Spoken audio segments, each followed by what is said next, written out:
दोस्तों टारगेट आज की इस लाइव सेशन से मेरे प्यारे साथियों, जैसा कि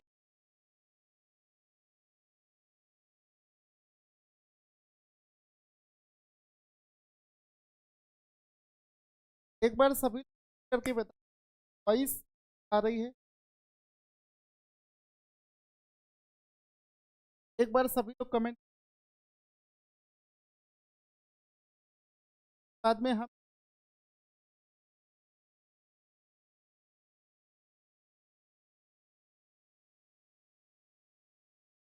एक बार सभी लोग करके बता, आवाज हम अपनी क्लास को आप सभी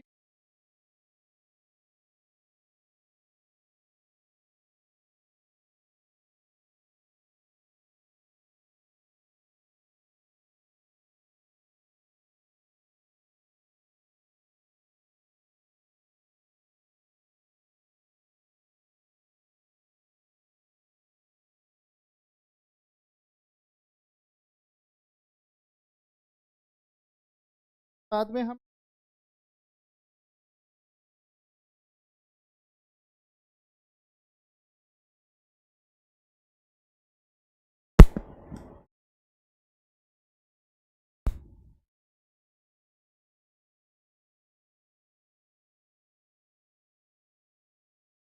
हेलो।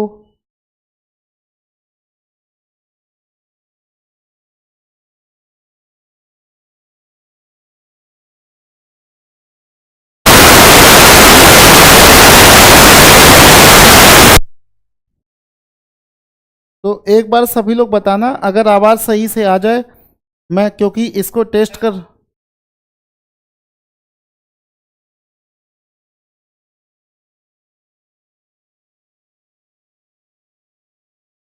तो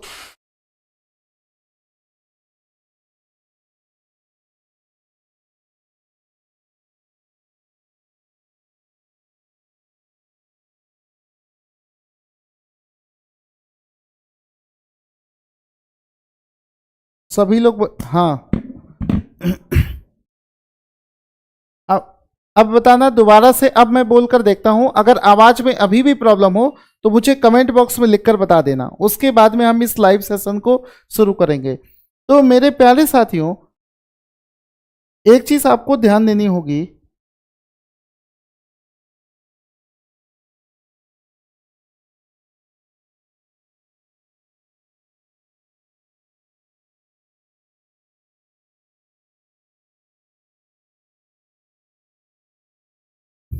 ठीक है, अब आ रही है, अब बिल्कुल सही है। देखो, जैसा कि मेरे प्यारे साथियों आप सभी को मालूम होगा, अभी रिसेंट में यूपी लेखपाल का एग्जाम हुआ था, उससे पहले यूपी में एक होमगार्ड का एग्जाम हुआ था। इन सभी एग्जामों को देख लो, ये उतने बड़े एग्जाम नहीं है, छोटे एग्जाम माने जाते हैं पीसीएस और आरओ के कंपैरिजन में। इतना टफ पेपर बना रहे हैं, इतना ऐसा पेपर बना रहे हैं कि लेटेस्ट में जितने भी क्वेश्चंस हैं, क्योंकि इतना ज़्यादा कंपटीशन है सभी एग्जामों में कि अब सभी पेपर थोड़े से टफ बनाए जा रहे हैं। इस वजह से आपको जो तैयारी है वो थोड़ी सी एडवांस लेवल की करनी पड़ेगी। आपको जो क्वेश्चंस लगाने पड़ेंगे वो थोड़े से अच्छे लेवल के क्वेश्चंस लगाने पड़ेंगे। तो आपको उसी लेवल पर, मतलब इस समय जो पेपर बन रहे हैं वो एआई से बन रहे हैं, ज़्यादा से ज़्यादा क्वेश्चन में घुमाया जा रहा है। तो अब हम लोग क्या करेंगे, अभी ये जो हमारी क्लास चलेगी, इस क्लास में आप सभी को बता दें कि अभी ये जो हमारी क्लास होगी ये हेल्थ एजुकेशन ऑफिसर के लिए, लोअर पीसीएस के लिए, अपर पीसीएस के लिए, और आरओ और इलाहाबाद हाईकोर्ट, ये सारे के सारे एग्जाम ऐसे, इनमें सेम एक जैसा जीएस पूछा जाता है। तो इसके लिए आपको करना क्या है कि जैसे मान लो, ये देखो, जितने भी हमारे जीएस के कॉमन सब्जेक्ट होते हैं जो इन सभी एग्जामों में पूछे जाते हैं, जैसे आपका हिस्ट्री हो गया, ज्योग्राफी हो गया, world geography, polity, economy, environment, current affairs, current GK, science, इन सारे के सारे सब्जेक्टों के जो 2026 वाले लेटेस्ट लेटेस्ट और टफ वाले क्वेश्चंस हैं। 2026 के लेटेस्ट और कठिन वाले जो क्वेश्चन हैं, न्यू ट्रेंडिंग, जैसा पेपर आज की डेट में बन रहा है वैसे ट्रेंडिंग और लेटेस्ट क्वेश्चंस जो हैं वो आज के इस वीडियो में हम करवाने वाले हैं, वो आज के इस वीडियो में करवाने वाले हैं। और ये क्लास रेगुलर चलेगी, मतलब टाइमिंग चेंज हो सकती है, लेकिन हमारे चैनल पर नए वाले जो लेटेस्ट वाले क्वेश्चंस हैं 2026 वाले, वो सारे के सारे इसमें रेगुलर बेसिस पर चलेंगे, तो इसको आपको ध्यान रखना है। बाकी अभी ये जो क्लास करवाएंगे इसका जो पूरा पीडीएफ होगा, जैसे हम ये जो क्वेश्चंस आपको करवाएंगे जिसमें कि सारे क्वेश्चन का डिटेल्ड एक्सप्लेनेशन भी होगा वीडियो फोटो के साथ में, ये हम आपके बैच में भी अपलोड करेंगे। तो जिसने भी जो बैच ले रखा है यहां से, जैसे हमारा पीसीएस का बैच, एचईओ का बैच, आरओ एआरओ का बैच, इलाहाबाद हाईकोर्ट का भी बैच हमारा चल रहा है, इसके बाद में लोअर पीसीएस 2026 का भी बैच हमारा चल रहा है, तो इन सभी बैचों में ये वाले वीडियोस और पीडीएफ अपलोड कर दिए जाएंगे।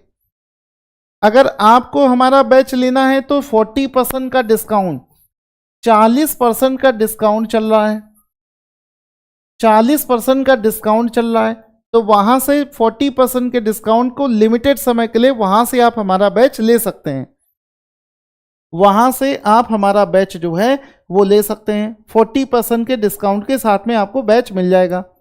अब बिना देरी किए हम लोग एक तरफ से शुरुआत करते हैं। एक चीज और ध्यान देना, इसमें हमने कुछ और चीजें भी ऐड करी हैं, जैसे यूपी का बजट, सेंसस 2011 वाला, यूनियन बजट 2026, ये जो करंट जीके होता है, ये जो करंट जीके वाला सेक्शन होता है वो भी इसमें इंक्लूडेड किया है, वो भी इसमें इंक्लूडेड है। तो कठिन क्वेश्चन से शुरुआत करते हैं। सबसे पहला क्वेश्चन यहां से देखो क्या होगा, सबसे पहला क्वेश्चन देखो यहां से क्या होगा कि इसमें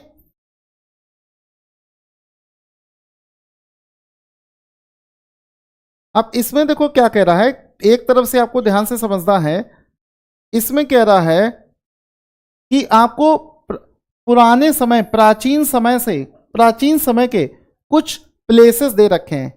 अब ये जो जगह है लोथल, कालीबंगा, धौलावीरा, अब वर्तमान में ये सभी जगह कुछ और नाम से जाने जाते हैं। पुराने समय में इनका नाम कुछ और हुआ करता था।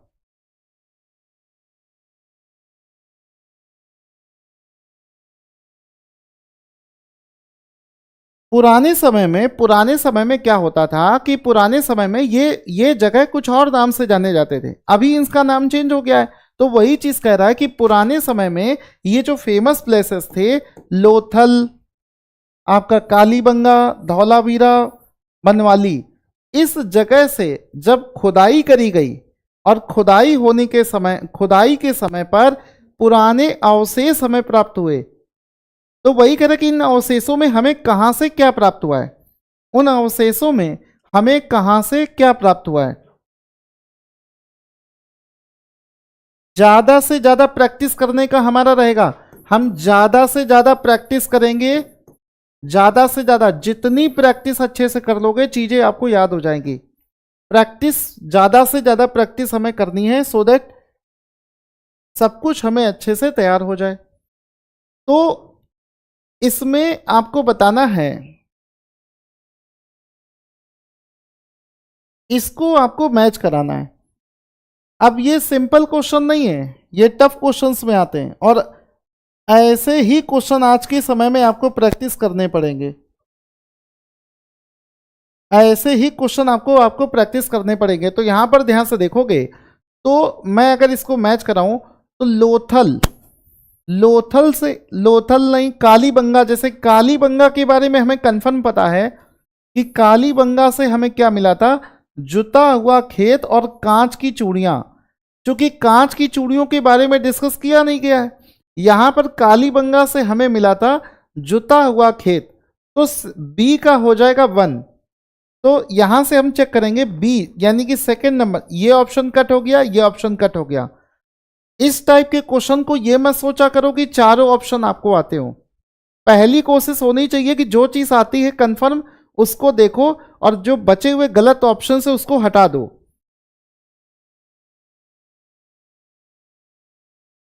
तो इसमें आप देखोगे तो हमारा क्या है कि दो ऑप्शंस हमारे कट हो गए। अब इसके बाद में देखो लोथल है, लोथल से हमें प्राप्त हुआ था, काफी चीजें मिली थी, उनमें से एक जगह थी गोदी बाड़ा, ये मिला था, यानी कि ए का 2 बी का 1, ए का 2 बी का 1। अब देखो इन दोनों में सेम है, अब यहां पर आपको इन दोनों से कंफर्म करना पड़ेगा कि सही आंसर क्या होगा। धौलावीरा, धौलावीरा से हमें प्राप्त हुई थी पक्की मिट्टी इसकी बनी हुई हल्की प्रतिकृति, तो सी का 3 हो गया और डी का हो गया आपका 4। तो आंसर इसका हो जाएगा option number D, option number D 2134, 2134, 2134 इसका आंसर हो जाएगा, 2134 इसका राइट आंसर हो जाएगा। अब मेरी एक बात को ध्यान से समझिए, अदरवाइज पढ़ने से कोई फायदा नहीं है। मैं एक बार आपको सही बता रहा हूं, केवल प्रैक्टिस करोगे तो भी एग्जाम नहीं निकलेगा। एग्जाम निकालने का सबसे अच्छा तरीका यह होता है कि आप सबसे पहले तो जब बैच के अंदर जाओगे, तो जैसे अभी हम क्वेश्चन कर रहे हैं हिस्ट्री का, तो सबसे पहले बैच के अंदर जो क्लास वाइज हिस्ट्री पढ़ाई गई है, जैसे ये देखो हिस्ट्री, तो सबसे पहले आपको एक तरफ से यहां से देखो क्लास नंबर 1 2 3 4 5 6 7, इस तरीके से पहले पूरी हिस्ट्री तो पढ़ो जाके। अब पता चला पूरी हिस्ट्री पढ़ी नहीं है, केवल प्रैक्टिस क्वेश्चन कर रहे हो, तो सीख नहीं पाओगे। जब तक आप पूरी चीजों को एक तरफ से नहीं पढ़ोगे, विश्वास मानिए बेकार है पढ़ना। इस वजह से सिलेबस में जो हमने हिस्ट्री आपको एक तरफ से करा रखी है, उसको पढ़ने से स्टोरी माइंड में फॉर्मेशन हो जाएगा, कॉन्सेप्ट डेवलप हो जाएगा।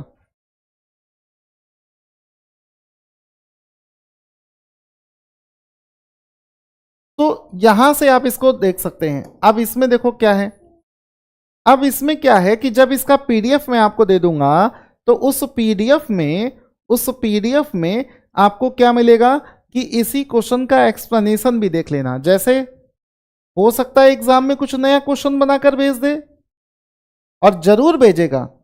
जैसे लोथल से हमें क्या क्या मिला, कालीबंगा से हमें क्या क्या मिला, धौलावीरा से हमें क्या क्या चीजें मिली, इसको एक बार पढ़ना जरूरी होता है।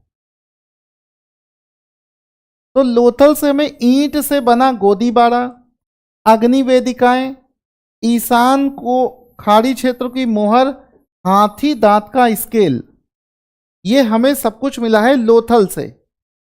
जबकि हमारे जो ऑप्शंस अभी दे रखे थे, उसमें से इन सारी चीजों में सिर्फ एक चीज पूछी गई थी।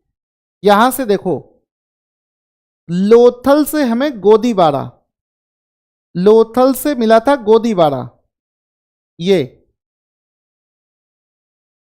ईंट से बना गोदीबाड़ा। हो सकता है कि अगर कोई नया क्वेश्चन बनेगा उसमें पूछ सकता है हाथी दांत का स्केल कहां से मिला, या फिर मोहर कहां से मिली। तो इसी वजह से कहते हैं कि इसका डिटेल्ड एक्सप्लेनेशन जब तक नहीं पढ़ोगे, समझ कर नहीं पढ़ोगे, एग्जाम में पसीने छूटेंगे, एग्जाम में दिक्कत होगी। इसी वजह से डिटेल्ड सॉल्यूशन के साथ में आपको ये चीजें पढ़नी है। कालीबंगा से हमें जुता हुआ खेत, हल, रेखा का सच, 7 अग्नि वेदिकाएं, 2 फसलों को उगाने का प्रमाण, धौलावीरा से पक्की मिट्टी की बनी हुई हल्की प्रतिकृति, 3 खंडों में विभाजन। इसी तरीके से बनवाली से हमें कुछ चीजें मिली हैं। आगे बढ़ते हैं, अगला क्वेश्चन देखो क्या बना है कि ये क्वेश्चन है आपका यूपी बजट से, उत्तर प्रदेश के बजट से।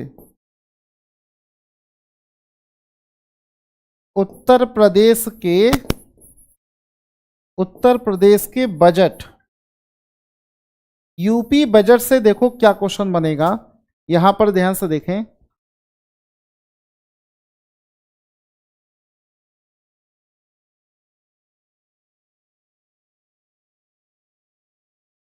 मैं जितने भी लोग बैच लेकर शुरुआत से पढ़ रहे हैं, मैं आप सभी को बता रहा हूं, प्रैक्टिस करो, अच्छी बात है, लेकिन पहले सिलेबस को एक तरफ से पढ़ो।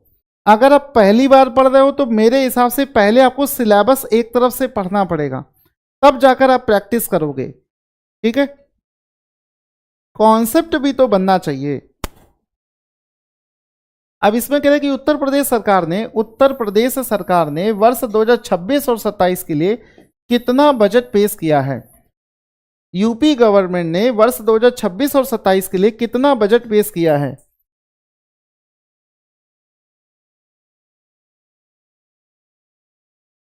तो आंसर इसका देखो क्या हो जाएगा, आंसर इसका हो जाएगा, अगर आपने बजट वाला पीडीएफ पढ़ा हो, ये सर बजट वाला पीडीएफ कहाँ मिलेगा, तो बैच में जब आप जाओगे, हमारा कोई भी बैच अगर आपने लिया होगा तो इसमें आपको एक फोल्डर मिलेगा करंट जीके वाला। इस करंट जीके वाले फोल्डर में जब आप जाओगे तो इसमें ये देखो यूपी बजट 2026 और 27 का पीडीएफ मिल जाएगा। यूपी बजट 2026 और 27 का पीडीएफ पूरा हमने अपलोड कर रखा है, यहां से जाकर बजट को पढ़ लेना, बिल्कुल फिक्स है, 2 से 3 क्वेश्चन एग्जाम में आते ही आते हैं। तो आंसर इसका हो जाएगा 9.12 lakh crore, option number D. किसने किसने सही आंसर दिया है, आशा देवी, पलक, निशा, दीक्षा, डॉक्टर विनोद कुमार जी, आरती देवी, अवंतिका, प्रांशु यादव, लगभग सभी लोगों ने सही आंसर दिया है, बहुत खुशी होती है। 9.12 लाख।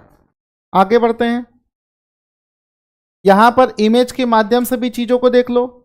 वित्तीय वर्ष 2026 और 27 के लिए, 2026 और 27 यानी कि लेटेस्ट वाला जो बजट है, 9,12,696.35 करोड़, ठीक है। इसका मतलब है 9.12 लाख करोड़ रुपए का बजट इस वर्ष का यूपी सरकार के द्वारा दिया गया है। आगे बढ़ते हैं, ये एग्जैक्ट इसका डेटा आपको याद रखना है।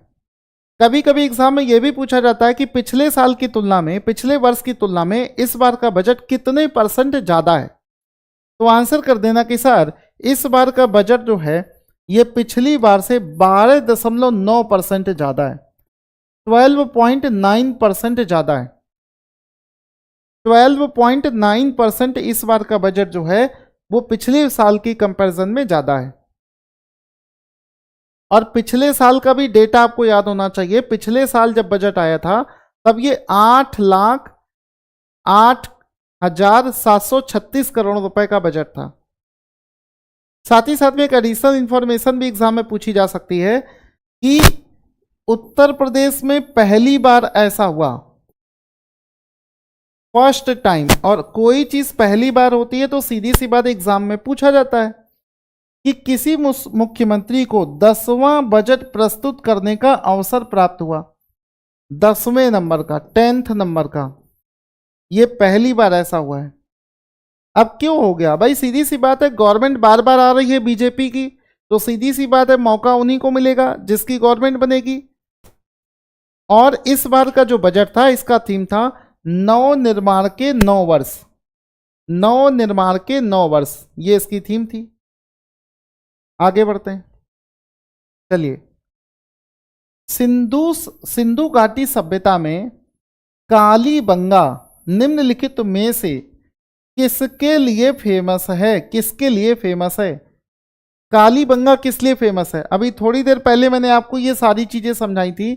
कालीबंगा किसके लिए फेमस है, आप सभी को बता दें कि लोअर पीसीएस का जो हमारा बैच है उस पर तो 60% का डिस्काउंट चल रहा है लिमिटेड समय के लिए। अगर आप लोअर पीसीएस की तैयारी करना चाहते तो इससे बेहतरीन कंटेंट पॉसिबल नहीं है। कितना भी कठिन पेपर आ जाए, कितने भी नए क्वेश्चंस डाल दिए जाएं, बेस्ट ऑफ बेस्ट बैच रहेगा। अब इसमें देखो जल्दी जल्दी आंसर दे रहे हैं, तो रजनी चौधरी, निशा, छोटू, सरिता सिंह, गुरु, आरती, रोशन, सौम्या श्रीवास्तव, सीमा देवी, सबको सबके आंसर सही आ रहे हैं। बहुत अच्छा आंसर मिल रहा है, बहुत बढ़िया आंसर आ रहा है। आंसर इसका हो जाएगा, आंसर इसका हो जाएगा, ये नहीं होगा, ये नहीं होगा, ये नहीं। मिट्टी के बर्तन मिले थे, कालीबंगा से मिट्टी के बर्तन मिले थे। मिट्टी के बर्तन के अलावा एक और चीज बताओ क्या मिला था।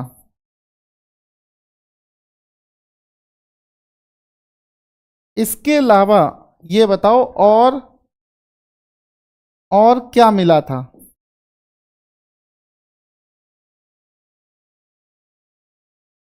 मिट्टी के बर्तन के अलावा एक और चीज बताओ कि और वहां से क्या चीज मिली थी। लोअर पीसीएस में आपको बहुत बड़ा मौका मिल रहा है, मैं बार बार आपसे कह रहा हूं, लोअर पीसीएस के लिए सीरियस होकर पढ़ाई कर लीजिए। 60% का ऑफ चल रहा है, इससे बढ़िया ऑफर आपको नहीं मिलेगा। 60% का ऑफ लोअर पीसीएस पर आपको मिलेगा। तो यहां से यहां पर जो है,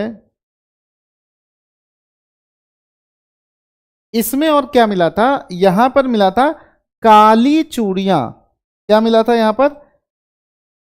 हाँ ठीक है, बी ऑप्शन दे रहे हैं, बिल्कुल सही। ये जो कालीबंगा है ये फेमस है, यहां से काले कलर की, काले रंग की चूड़ियां भी मिली थी। काली चूड़ियां, काले कलर की चूड़ियां, काले कलर की चूड़ियां भी यहां से मिली थी। काली चूड़ियां भी यहां से मिली थी। नेहा चौहान, कितना बढ़िया कमेंट किया है नेहा ने। इन्होंने पूरा देखो एक साथ सब कुछ लिख दिया है।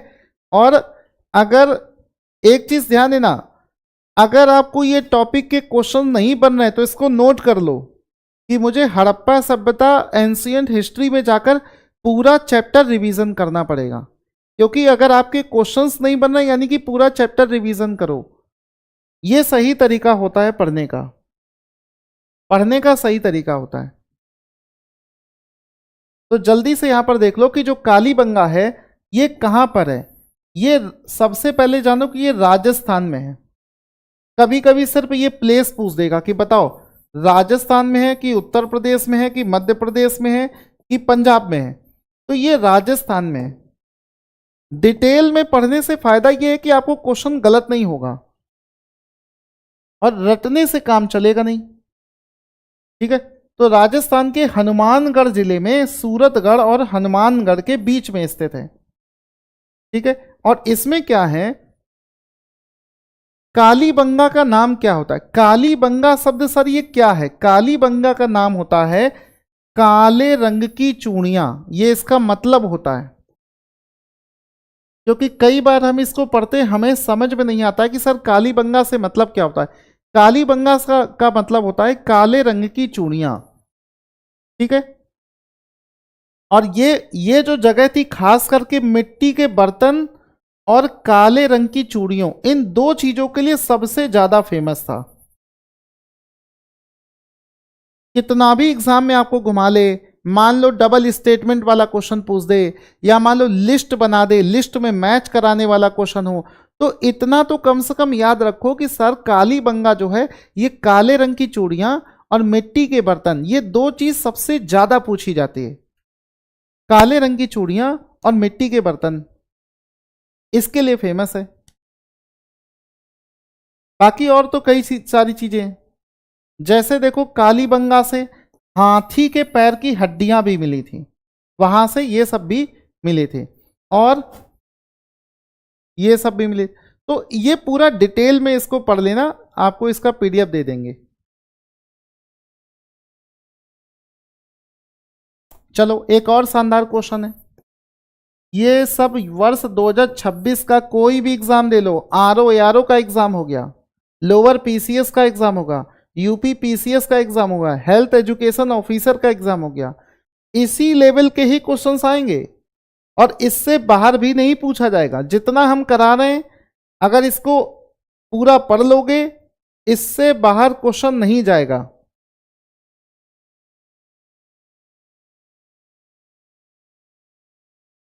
वर्ष 2026 और 27 के लिए कुल 9,12,696.35 करोड़ का बजट पेश किया गया है। ये बात बिल्कुल सही है, ऊपर भी देख चुके हैं।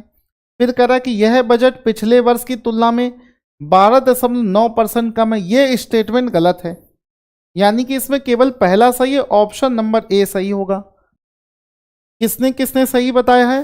ब्रजेश गंगवार, आशा देवी, आयुषी सिंह, रोशनी, रजनी चौधरी, सौम्या श्रीवास्तव, संदीप कुमार। देखो एक अपने मन में एक कंपटीशन बना लो कि मुझे सर जब प्रैक्टिस कराएंगे मेरे सारे क्वेश्चन सही होने चाहिए।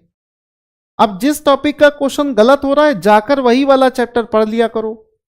इतनी ज्यादा प्रैक्टिस कर दो।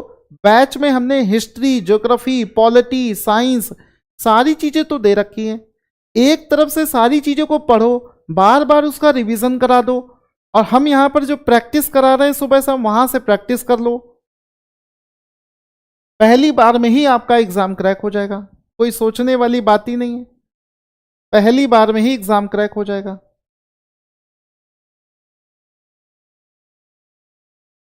सबसे अच्छा तरीका आपको बता रहे हैं, अदरवाइज भटकते रहोगे। यूट्यूब पर बहुत भटकाव है। सिंधु घाटी सभ्यता किस लिए जानी जाती है? सिंधु घाटी सभ्यता किस लिए जानी जाती है? सबसे पहला कह रहा है अपने नगर नियोजन के लिए, मोहनजोदड़ो और हड़प्पा के लिए, अपनी कृषि संबंधी कार्य के लिए, अपने उद्योगों के लिए।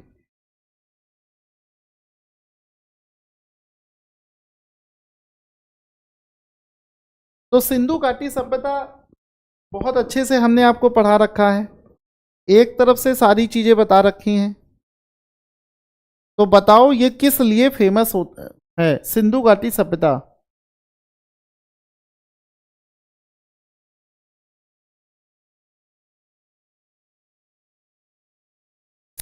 जल्दी जल्दी से कमेंट करिए, आंसर गलत नहीं होना चाहिए। इतने अच्छे से ये सारी चीजें करा रखी हैं। नेहा, अरविंद, अरविंद राजपूत, प्रियंका, आंचल,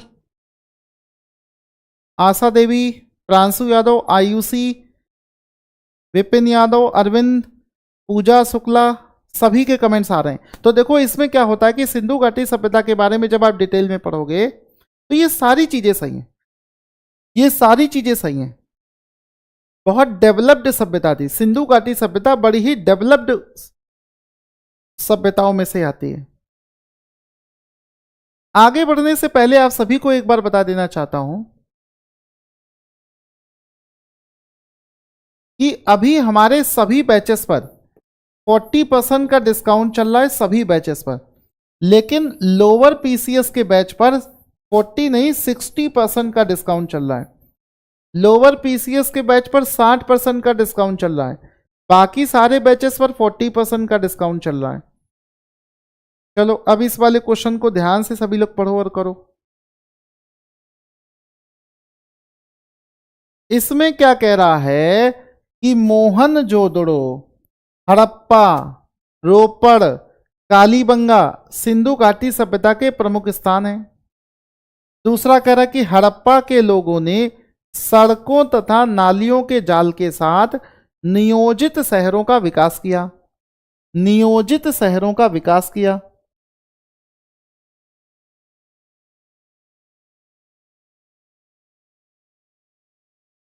अच्छा एक चीज बताओ, इसमें देखो पता देखने में क्वेश्चन आपको टफ लग रहा होगा, लेकिन आजकल ऐसे ही क्वेश्चंस आ रहे हैं। आप कोई भी पेपर उठाकर देख लो, जब तक क्रिस्टल क्लियर चीजें नहीं पता होंगी, जब तक क्रिस्टल क्लियर चीजें नहीं पता होंगी। हड़प्पा के लोगों को धातुओं का उपयोग पता था, नीचे नहीं लिखा है, ये गलत है, ये गलत हो गया स्टेटमेंट तीसरा वाला। तो इसमें सही ऑप्शन क्या हो जाएगा? क्योंकि वो लोग धातुओं के बारे में परिचित थे, आंसर इसका हो जाएगा पहला वाला, ऑप्शन नंबर ए। पहला सही है, दूसरा सही है, बट तीसरा वाला जो है गलत है। सारे के सारे क्वेश्चंस जो मैं आपको करवा रहा हूं सब स्टैंडर्ड लेवल के हैं, टफ हैं, आसान नहीं है। अब इसमें क्या दे रखा है, एक तरफ तो आपको हड़प्पा सभ्यता के कुछ नगरों के नाम दे रखे हैं और दूसरी तरफ नदियां दे रखा है। हड़प्पा के समय के जितने भी फेमस प्लेसेस थे, हड़प्पा के समय पर जितने भी फेमस प्लेसेस थे और वो किस नदी के किनारे थे, ये इस टाइप का टॉपिक जो है यूपीपीएससी हो, यूपीपीएससी के हर एग्जाम में ज़्यादा ही पूछा जाता है, एग्जाम में बहुत पूछा जाता है, ज़्यादा पूछा जाता है। मैं आप सभी से कह रहा हूं ये लेटेस्ट 2026 वाले क्वेश्चन हैं, एआई से जो बन रहे हैं।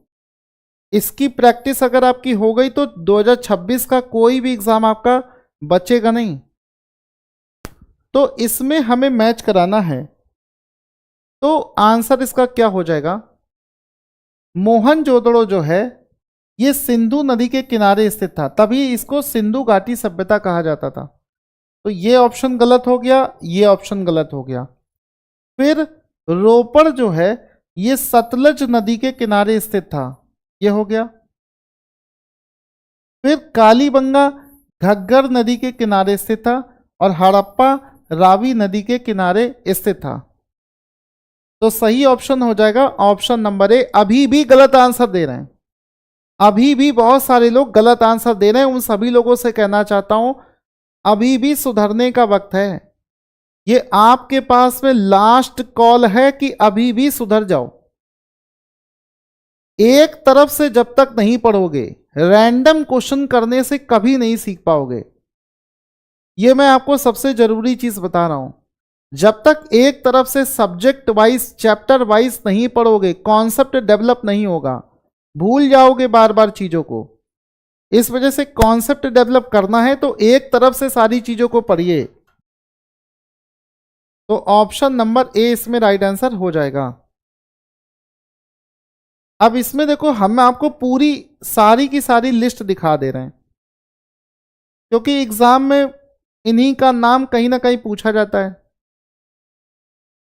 मेरी इस बात को याद रखना कि सौरभ सर ने यह कहा था कि हड़प्पा के समय के जो नगर थे वो किस किस नदी के किनारे थे। ये टॉपिक देखना 2026 का पूछे जाने वाला टॉपिक है आप देख लेना। एक कमेंट आ रहा कि सर लोअर पीसीएस के बैच का कूपन कोड क्या है।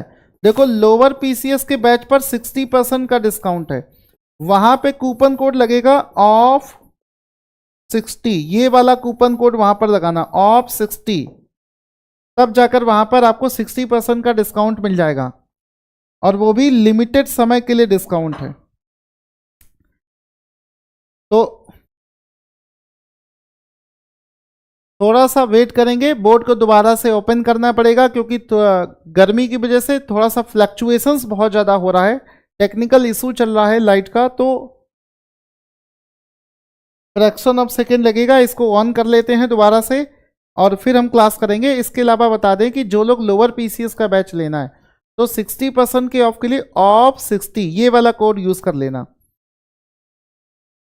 ऑफ 60 वाला कोड यूज कर लेना, तो आपको 60% के डिस्काउंट पर लोअर पीसीएस का बैच मिल जाएगा। बाकी किसी और के मन में कोई डाउट हो तो मुझे बता सकता है, किसी और के मन में कोई डाउट हो तो पूछो, तब तक हमारा बोर्ड ऑन हो जाएगा और हम दोबारा से क्वेश्चन करने स्टार्ट कर देंगे।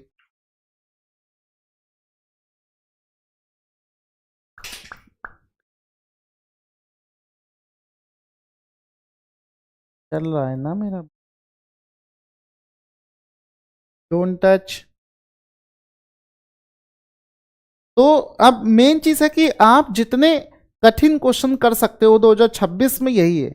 छोटे छोटे एग्जामों में भी इतना ज्यादा टफ क्वेश्चंस पूछ रहे हैं, घुमा घुमा कर चीजें पूछी जा रही हैं, और उसके लिए जरूरी है कि कॉन्सेप्ट आपका क्लियर हो। कॉन्सेप्ट क्लियर रहेगा तो आपको कोई दिक्कत नहीं होने वाली है। तो thank you so much guys for waiting for, ये किया, ये हुआ, ये गए, ये किया, ये किया।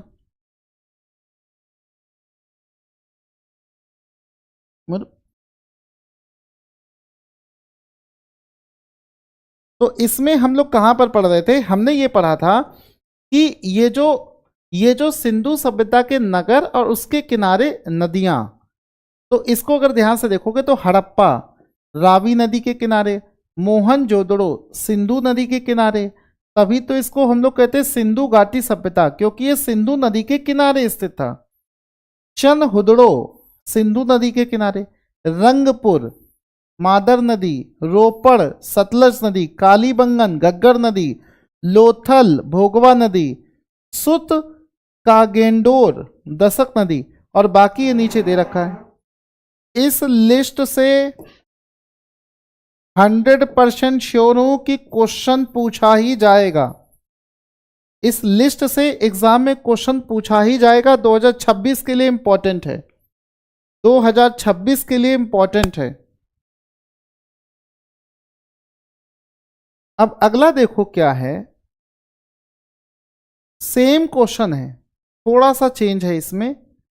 इसमें भी देखो वही चीज दिखा रहा है कि बताओ हड़प्पा सभ्यता के नगर और उसके किनारे स्थित नदियां।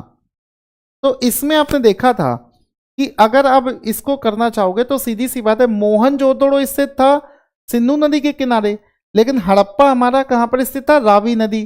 तो इसका तो हो गया 3, ये तो 100% कंफर्म है। अब ऑप्शन में देखो कि अगर आपको चारों में से कोई एक चीज अच्छे से पता है तो देखो कि कौन कौन से ऑप्शंस आप डिलीट कर सकते हो। ये डिलीट कर सकते हैं, ये डिलीट कर सकते हैं, 2 ऑप्शन डिलीट कर सकते हैं। अब या तो ए सही होगा या तो बी सही होगा। कालीबंगा, कालीबंगा हमने आपसे बताया था कहां पर स्थित है। कालीबंगा जो है ये घग्गर नदी पड़ा था, घग्गर नदी। तो इसका हो गया 3-2, तो ये ऑप्शन भी हटा दो, ये सही है। यानी कि देखो दिए गए 4 ऑप्शन है, हमें केवल 2 पता थे और केवल 2 से ही पूरा क्वेश्चन सॉल्व हो गया। इसका मतलब क्या है? एग्जामिनर केवल आपको फंसाना चाहता है, वो आपको किसी न किसी तरीके से गलत आंसर करवाना चाहता है। तो ये चीज आपको ध्यान देनी है, ये चीज आपको ध्यान देनी है।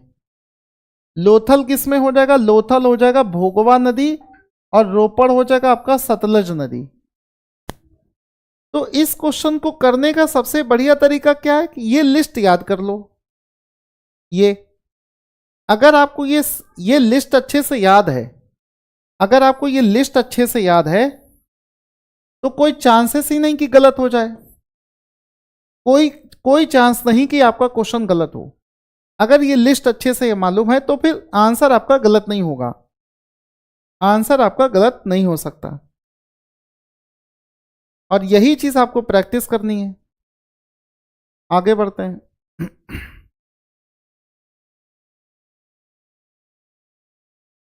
अब इस वाले क्वेश्चन में देखो क्या कह रहा है, मोहन जोदड़ो से विशाल अन्नागार का प्रमाण मिला। अन्नागार जिसमें क्या? अनाज रखने वाला, जिसमें अनाज रखा जाता है।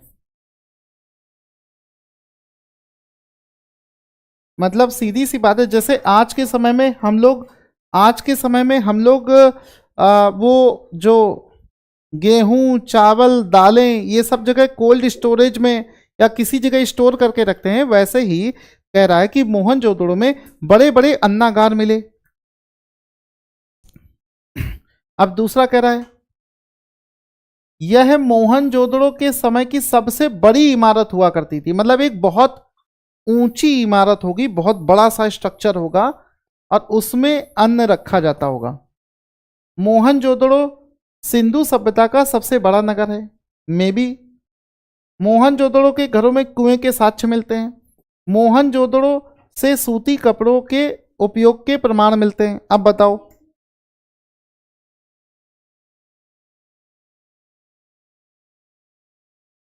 अब कहने का मतलब है कि अब लोअर पीसीएस भी आसान नहीं रहा है, आरओ यारो भी आसान नहीं रहा है, यूपी पीसीएस तो पहले से ही टफ था।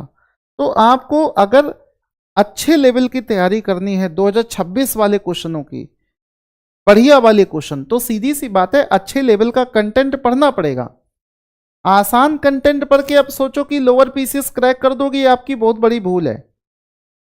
ये जो 400-400 रुपए वाले बैच आप लेते हो जिसमें बिना डिटेल के क्वेश्चंस कराए जाते हैं, गलती से भी ना करो।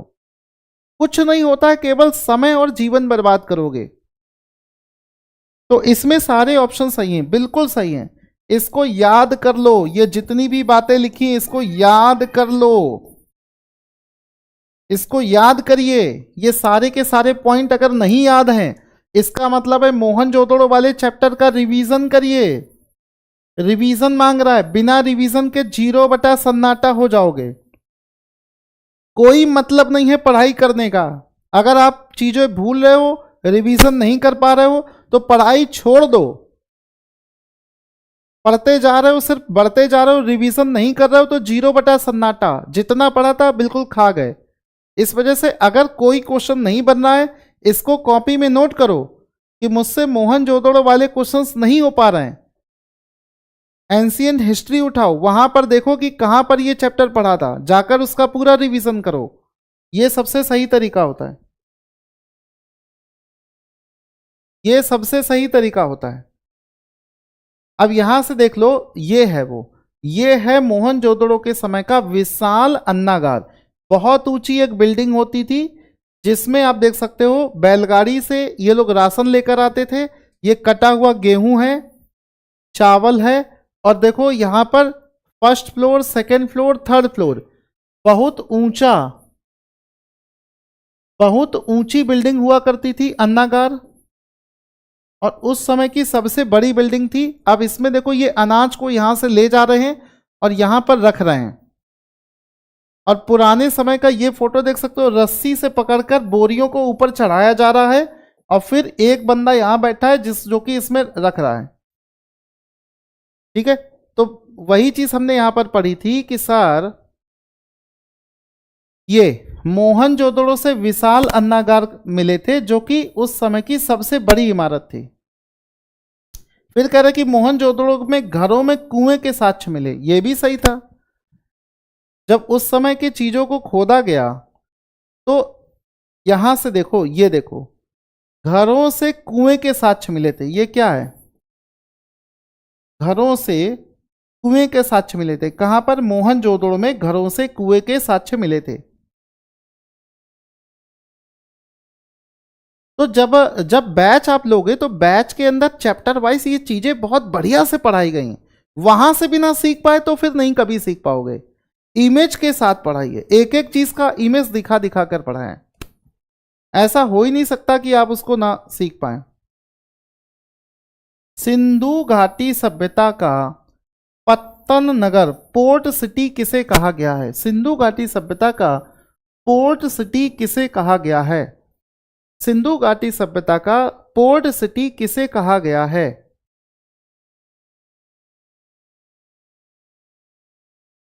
भाई पोर्ट का मतलब क्या हुआ? ऐसा कोई शहर होगा जो कि आपका समुद्र या नदी से जुड़ा हुआ होगा। इस तरफ आपका सिटी होगा और इस तरफ आपकी नाव वगैरह चलती होगी जिससे कि माल इधर से उधर ले जा सकता है। तो ऐसी कौन सी जगह थी जो कि पोर्ट सिटी का काम कर रहा था? तो देखते हैं कौन सही बता पाएगा। इसको भी ना बता पाए तो पढ़ना छोड़ दो। फिर एक कमेंट आ रहा है कि सर लोअर पीसीएस वाले बैच से क्या पीसीएस की तैयारी हो जाएगी? तो नहीं हो पाएगी। आयुषी, सौम्या श्रीवास्तव, ये सब रेगुलर स्टूडेंट हैं। रोशनी पांडे, नंदिनी पांडे, आप सभी के, रजनी चौधरी, सबके नाम याद हो गए मुझे। आरती देवी, रुचि गुप्ता, ये सब वो लोग हैं जो मेरी हर क्लास में आते हैं। प्रांशु यादव, राजेश यादव, राजीव यादव, सभी लोग दिख रहे हैं मुझे।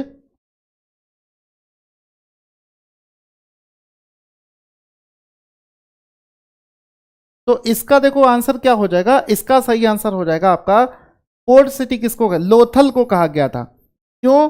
क्योंकि पोर्ट का मतलब होता है ऐसी जगह जहां से समुद्र जुड़ा हुआ हो, नदी जुड़ी हुई हो, जहां से सामान को नाव के माध्यम से भेजा जा सके। तो इसमें साफ दिख रहा है ये है लोथल शहर, और लोथल शहर के किनारे आप देख सकते हो, ये देखो ये नदी जा रही है,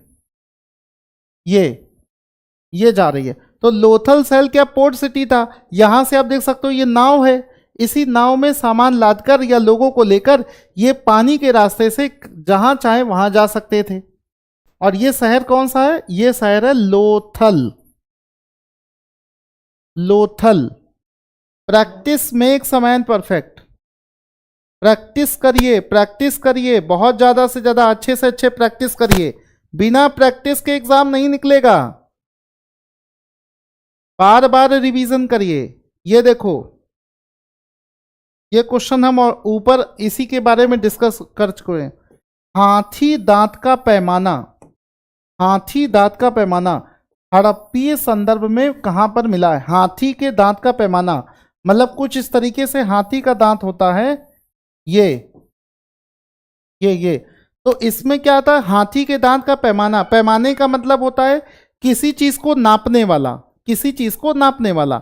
इसको आप ऐसे समझो कि एक गिलास है, खाली गिलास, और खाली गिलास में दूध आपने भर के किसी को दे दिया, तो खाली गिलास जो है वो पैमाने का काम कर रहा है, मेजरमेंट के लिए काम आ रहा है।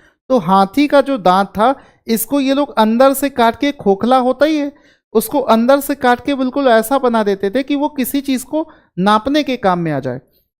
तो ये क्या आंसर सही होगा? हाथी के दांत का पैमाना बताओ कहां से मिला था?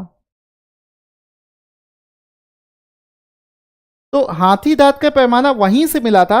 अब देखिए कौन सही बता पाएगा, क्योंकि अभी काफी लोग गलत बता रहे हैं।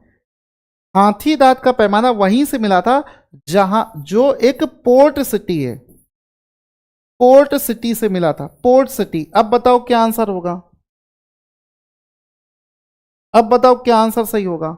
जो हाथी दांत का पैमाना वहीं से मिला था, जो एक पोर्ट सिटी भी है, पोर्ट सिटी भी कहा जाता है, पत्तन शहर भी कहा जाता है।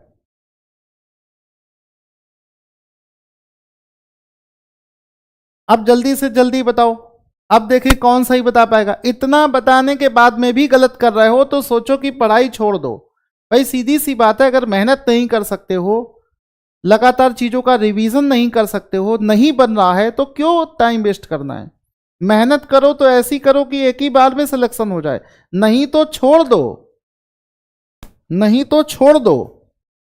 समय बर्बाद मत करो, बस करना है तो पूरी ताकत लगा दो, अदरवाइज केवल टाइम वेस्ट करने से, टाइम पास वाली पढ़ाई से एग्जाम नहीं निकलेगा। मैं बार बार आपसे कह रहा हूं, सच्चाई वही है। तो ए ऑप्शन सही हो जाएगा। ये देखो ये हाथी दांत का पैमाना है, और ये कहां से मिला है? लोथल से। हाथी दांत का पैमाना है और ये मिला है लोथल से। हाथी दांत का पैमाना है, लोथल से मिला है। और ऐसा समझ लो, इसको याद कैसे रख सकते हो, ये समझो कि सर ये हाथी दांत का पैमाना है, इसी को पकड़ के नदी से पानी भरकर इससे पानी नापा जाता है। तो अब तुम्हारे दिमाग में कि सर पानी, पानी मतलब ऐसा शहर जो नदी के किनारे स्थित हो, पोर्ट सिटी हो, तो समझ जाओगे लोथल। इस तरीके से कोरिलेट कर लो तो कभी भूलोगे नहीं, इस तरीके से कोरिलेट करके पढ़ लोगे तो कभी भूलोगे नहीं। ये सोचो कि सर ये हाथी दांत का पैमाना है, इसमें हम लोग पानी भरेंगे, पानी भर के हम इसको नापेंगे, यानी कि सर पानी कहाँ मिलेगा? पानी मिलेगा पोर्ट सिटी में। पोर्ट सिटी किसको बोलते? वो बोलते लोथल को। तो लोथल आंसर हो गया, लोथल इसका आंसर हो गया। इस तरीके से आप इसको याद रख सकते हो। आगे बढ़ने से पहले आप सभी को बता दें कि हमारे सारे एग्जामों के बैच चल रहे हैं। कोई भी एग्जाम हो, इंडिया का सबसे बेस्ट से बेस्ट कंटेंट मिलेगा, नो डाउट। यहां से देख सकते हो 40% का डिस्काउंट है। यूपीपीएससी, स्वास्थ्य शिक्षा अधिकारी, आरओ एआरओ, और सबसे बड़ी बात है अभी जो हमारा एक बैच चल रहा है लोअर पीसीएस 2026, इस पर 60% का डिस्काउंट है। कूपन कोड सभी लोग नोट कर लेना, ऑफ 60, मात्र 1000 रुपए का बैच है। और कंटेंट जो हम जिस लेवल का दे रहे हैं वो बेस्ट है, कितना भी कठिन पेपर बन जाए इससे बाहर क्वेश्चन नहीं जाएगा। लिमिटेड समय के लिए ऑफर है, ऑफर खत्म होने से पहले ही इसका फायदा ले लेना। भारत के स्वतंत्र होते समय इंग्लैंड का प्रधानमंत्री कौन था? भारत के स्वतंत्र होते समय इंग्लैंड का प्रधानमंत्री इनमें से कौन था? आशुतोष तिवारी, आपका भी नाम ले दिया। आशुतोष तिवारी जी, आप भी लगातार क्लास में आते हैं। शिवांगी जल्दी से कमेंट बताइए। सरिता, दीपा, रुचि गुप्ता जल्दी से आंसर बताइए। बी ऑप्शन बता रही हैं।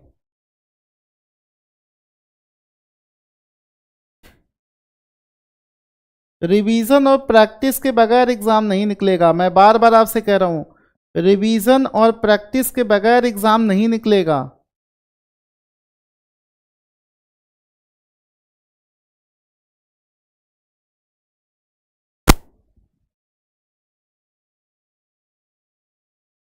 तो आंसर इसका देखो क्या हो जाएगा। क्लीमेंट एटली, भारत के स्वतंत्र होते समय इंग्लैंड का प्रधानमंत्री था क्लीमेंट एटली, ऑप्शन नंबर बी। यहां से देखो, ये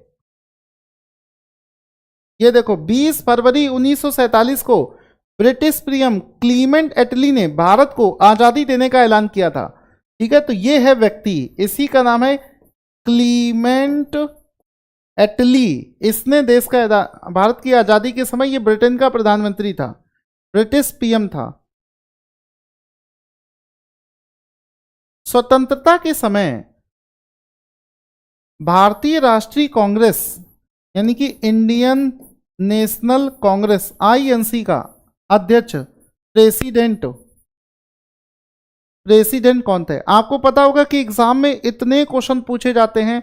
इंडियन नेशनल कांग्रेस का पहला अध्यक्ष कौन था, पहली महिला अध्यक्ष कौन थी, पहला भारतीय अध्यक्ष कौन था, पहला मुस्लिम अध्यक्ष कौन था, और आईएनसी के चौथे अध्यक्ष कौन से थे, दिल्ली अधिवेशन का अध्यक्ष कौन था।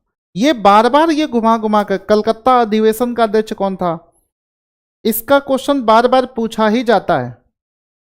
तो जिस समय हमारा देश आजाद हुआ था 15 अगस्त 1947 के आसपास की बात है, उस समय इंडियन नेशनल कांग्रेस का अध्यक्ष कौन था? क्योंकि ये चीज बहुत इंपॉर्टेंट है। आयुषी सिंह आंसर दे रही हैं, शिवानी, पलक कश्यप, गुरु बघेल, नंदिनी पांडे, आंचल चौहान, आरती देवी, बिल्कुल सही है। आंसर नहीं आ रहा है तो फिर प्रैक्टिस करिए, ज्यादा से ज्यादा रिवीजन करिए।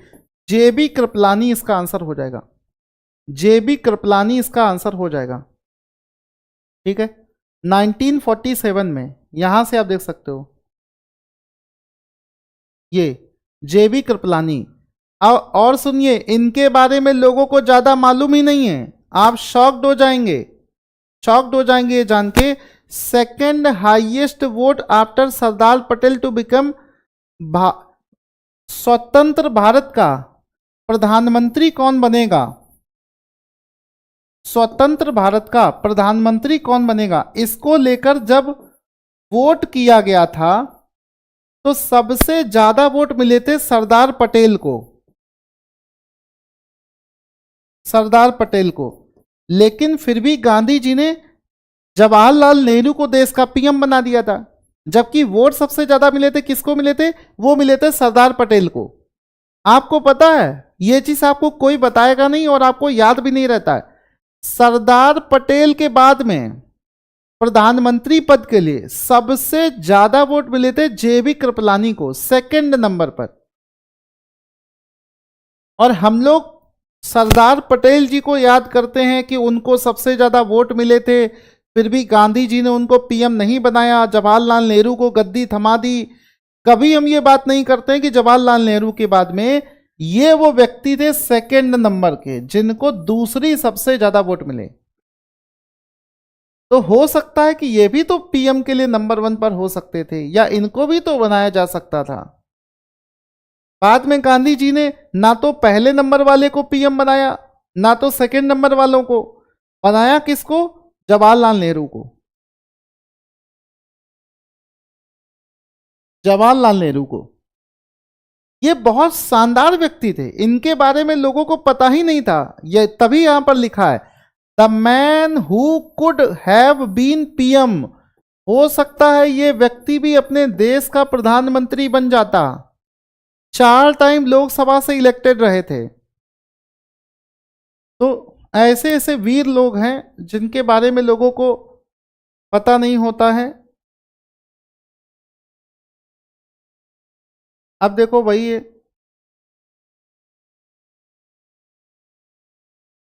पता होना चाहिए। भारतीय राष्ट्रीय कांग्रेस के पहले मुस्लिम अध्यक्ष कौन थे? पहले फर्स्ट मुस्लिम अध्यक्ष कौन थे? पहले मुस्लिम अध्यक्ष कौन थे? पहले मुस्लिम अध्यक्ष कौन थे? पहली महिला अध्यक्ष कौन थी? पहला भारतीय अध्यक्ष कौन था? पहला अंग्रेज कौन था? तो ये सब कुछ एग्जाम में बहुत पूछता है।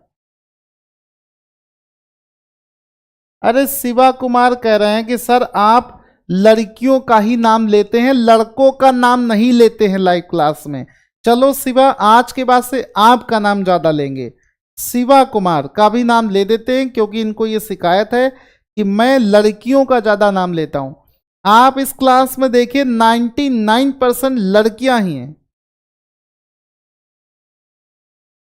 यूं ही मुझे बदनाम न करिए मेरे साथी। आप लड़के हो चाहे लड़की, हमको नहीं मतलब है। जिसका नाम दिखेगा, अब देखो लाइन से मैं देख रहा हूं, देखो लड़कियों के कमेंट है, पढ़ना आप लोग। सबसे पहला कमेंट है पूजा शर्मा, दीपिका केसरवानी, आरती देवी, रजनी चौधरी, हेमा त्रिपाठी, गौरी। अब जाके एक लड़का आया आशुतोष तिवारी। इसके बाद में फिर से देख लो, लड़कियां ही लड़कियां भरी पड़ी, क्या कर सकते हैं। सौम्या श्रीवास्तव, निधि दिवाकर, मंजू। अब जब लड़कियां ही लड़कियां भरी पड़ी है, लड़कों को पीछे छोड़ दिया लड़कियों ने, तो कहां से न करें भाई। अगर लड़कों में दम है तो लड़के लोग कमेंट करें जल्दी से जल्दी। क्यों पीछे हो जा रहे हो? किसने कहा था पीछे होने को? लड़कियां लड़कों पे भारी पड़ रही, बार बार कमेंट करती जा रही, सारे आंसर उनको आते हैं, लड़कों को आंसर ही नहीं आ रहा है।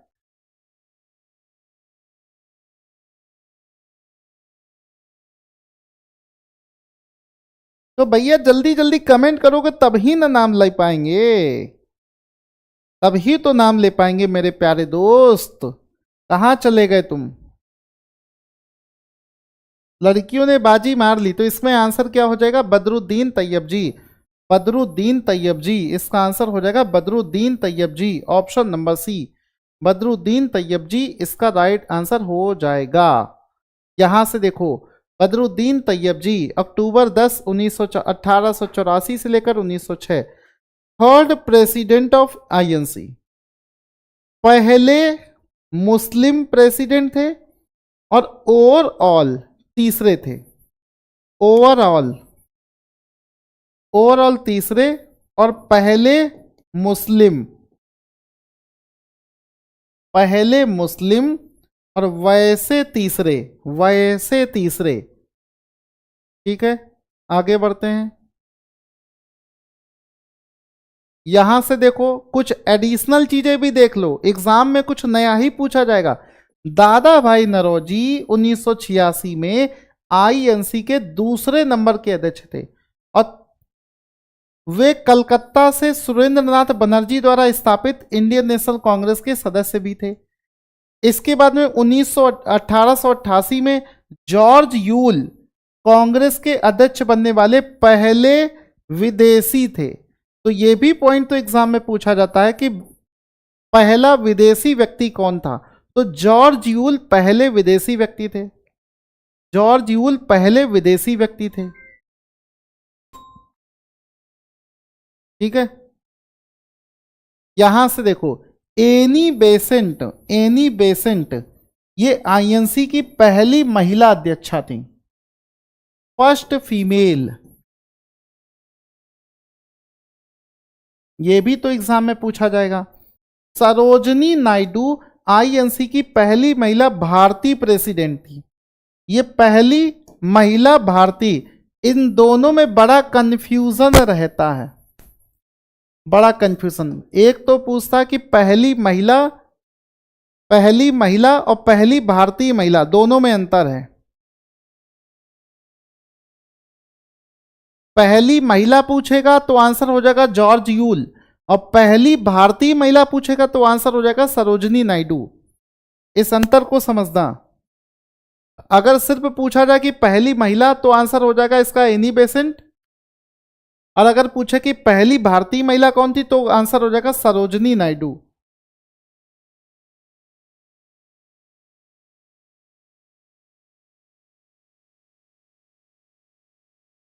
तो इस चीज का ध्यान देना आंसर।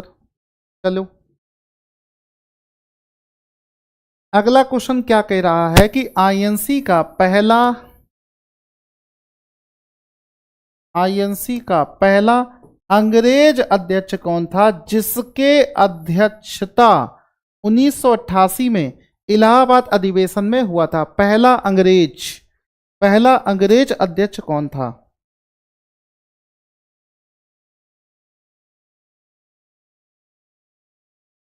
पहला अंग्रेज अध्यक्ष बताओ इनमें से कौन सा था। और आपको एक चीज बता दें, अभी 40% के डिस्काउंट के साथ में आप हमारा बैच ले सकते हैं। लिमिटेड समय के लिए ऑफर है, जल्दी से जल्दी बैच को लेकर रिवीजन स्टार्ट कर दीजिए। तो अब देख लो दोबारा से, लड़कियां आंसर पे आंसर बताए जा रही हैं, फिर कहोगे कि सर हम लोग भी आंसर बताना चाह रहे हैं, हमारा नाम नहीं लेते हो आप।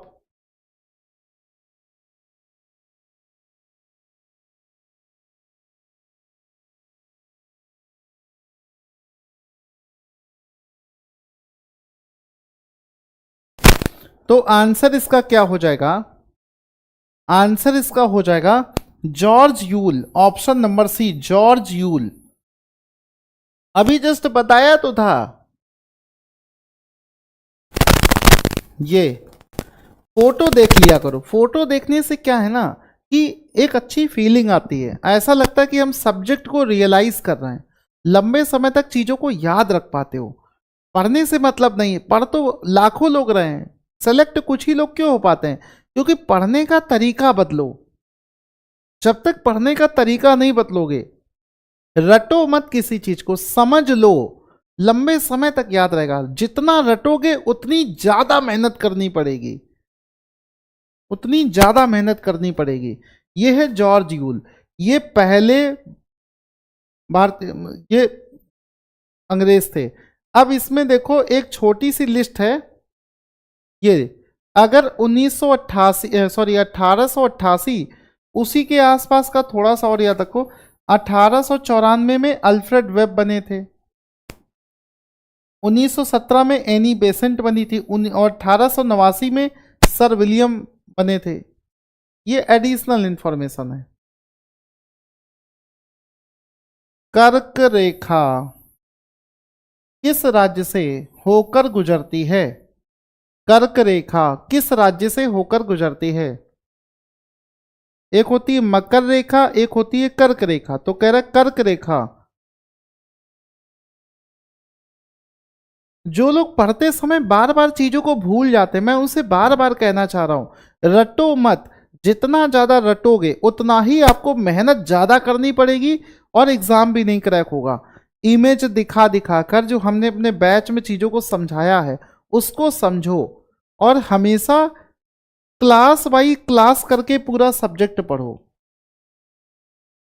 क्लास बाई क्लास करके पूरा सब्जेक्ट पढ़ो, रटो मत। कठिन क्वेश्चन आप तभी कर पाओगे जब आप चीजों को रटोगे नहीं। अगर रटोगे तो कभी एग्जाम नहीं निकलेगा, रटने से एग्जाम नहीं निकलेगा।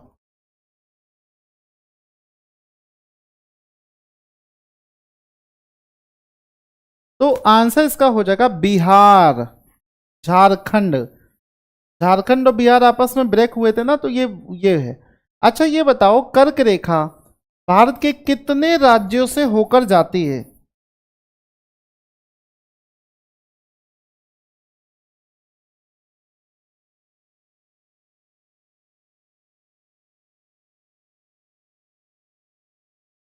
कर्क रेखा कितने भारतीय राज्यों से होकर जाती है? देखिए कौन सही बता पाएगा। कर्क रेखा कितने भारतीय राज्यों से होकर जाती है? सबसे पहले देखिए कौन सही बता पाएगा। कर्क रेखा कितने भारतीय राज्यों से होकर जाती है?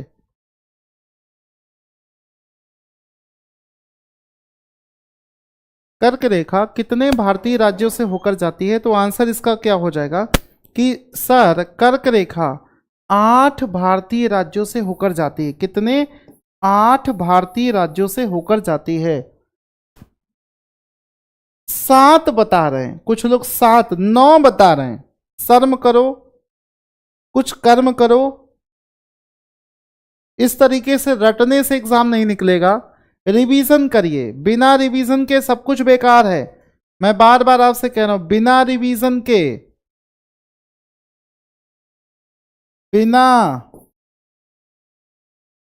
रिवीजन के सब कुछ जीरो है, जीरो।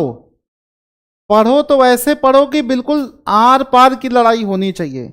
सब कुछ दांव पर लगाकर पढ़िए, तब एग्जाम निकलता है। टाइम पास तरीके से एग्जाम कभी नहीं निकलेगा। पढ़ना है तो पूरी मेहनत से पढ़िए, अदरवाइज छोड़ दीजिए, फिर कुछ और करिए। समय मत बर्बाद करिए। आपके पास में आपका जीवन का ये सबसे अनमोल समय चल रहा है। पूरी ताकत ही नहीं लगा पाए तो बाद में अफसोस होता है।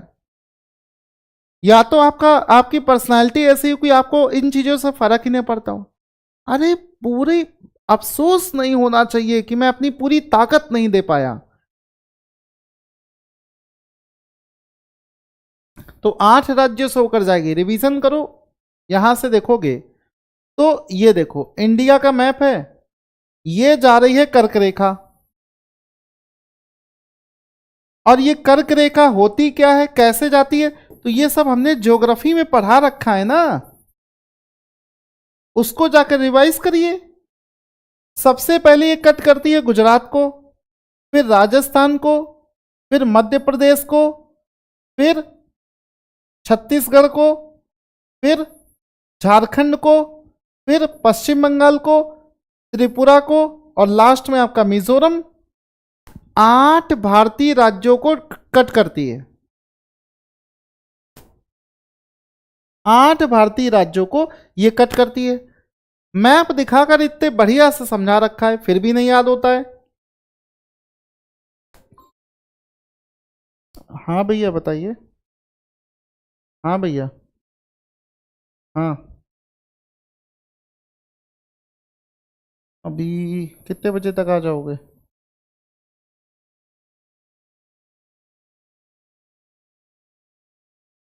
अरे हमें रसोई जाना था, लेकिन चलो ठीक है, तुम चले जाओ फिर, हम नहीं जा रहे हैं। ठीक है। इसको तो ये इसका आंसर आप देख लेना कि ये सही हो जाएगा। ठीक है। गुजरात से जाती है, गुजरात से जाती है, राजस्थान से जाती है, मध्य प्रदेश से जाती है, छत्तीसगढ़, झारखंड, पश्चिम बंगाल, त्रिपुरा, मिजोरम। तो ये सही आंसर इसका हो जाएगा। ठीक है, इसको ध्यान से देखेंगे, ये सही आंसर इसका हो जाएगा।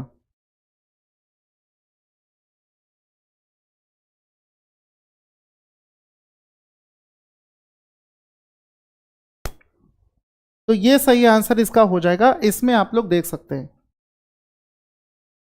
अब इसमें कुछ एडिशनल पॉइंट भी है, जैसे माही नदी भारत की एकमात्र ऐसी नदी है जो कर्क रेखा को 2 बार काटती। कौन सी नदी है? माही। माही नदी ऐसी है जो कि कर्क रेखा को 2 बार काटती है। ठीक है, ये सब चीजें, बाकी और एडिशनल चीजें इसको नोट्स से आपको पढ़ना पड़ेगा। जैसे कर्क रेखा 17 देशों, 3 महाद्वीपों, 6 जल निकायों के माध्यम से होकर जाती है। तो ये सारी चीजें आपको देखना पड़ेगा।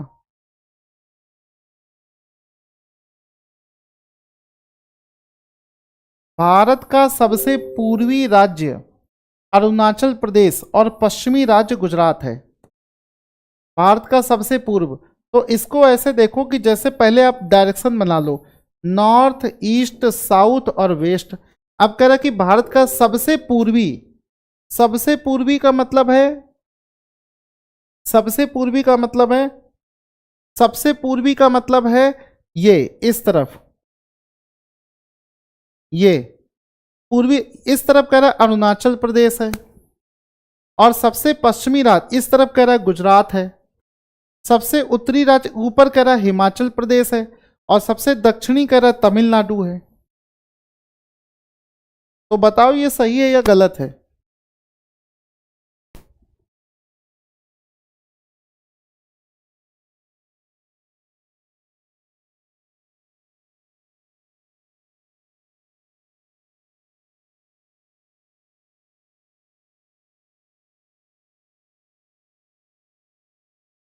तो आंसर इसका हो जाएगा ऑप्शन नंबर सी, यानी कि ये दोनों कथन यहां पर सही है।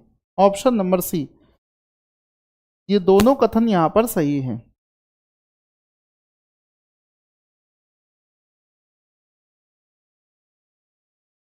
ये दोनों कथन जो है वो यहां पर सही है। ऑप्शन नंबर सी इसका राइट आंसर हो जाएगा। ये दोनों कथन यहां पर सही है। ऑप्शन नंबर सी इसका राइट आंसर हो जाएगा। यहां से आप देख लो, सबसे नॉर्थ में कौन है? हिमाचल प्रदेश। अब सर ये जम्मू कश्मीर और लद्दाख ये सब यूटीज हैं, वो नहीं है, ठीक है। सबसे इस तरफ देखो गुजरात है, इस तरफ देखो कौन सा? अरुणाचल प्रदेश है। सबसे साउथ में क्या? तमिलनाडु है। मैप के माध्यम से जब चीजों को पढ़ोगे तो रटना नहीं पड़ेगा, समझ जाओगे सारी चीजों को, इजी वे में आप चीजों को समझ जाओगे, इजी वे में आप चीजों को समझ जाओगे। ठीक है, आगे बढ़ते हैं।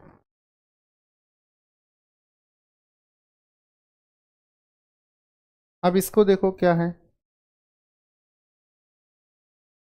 इसमें अब कह रहा है असम भूटान बांग्लादेश की सीमाओं से लगा हुआ है। असम भूटान तथा बांग्लादेश की सीमाओं से लगा हुआ, असम राज्य की बात हो रही है। अब इस क्वेश्चन को वही लोग कर पाएंगे जिनको जिनको जिनका कॉन्सेप्ट क्लियर होगा, मैप में जिसने अच्छे से पढ़ा होगा।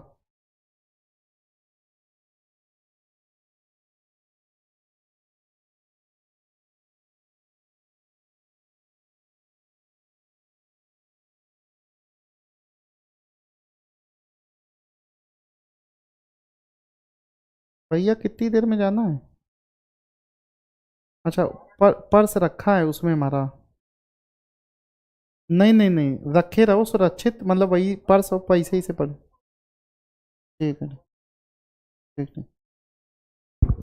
तो इसमें देखो क्या है, पश्चिम बंगाल भूटान तथा नेपाल की सीमाओं से पश्चिम बंगाल भूटान तथा नेपाल की सीमा से लगा हुआ है। मिजोरम बांग्लादेश तथा म्यांमार की सीमा से लगा हुआ है। अब ऐसा क्वेश्चन आपको मैं दावे के साथ कह रहा हूं, पूरे यूट्यूब पर कोई कराएगा ही नहीं ये वाला क्वेश्चन।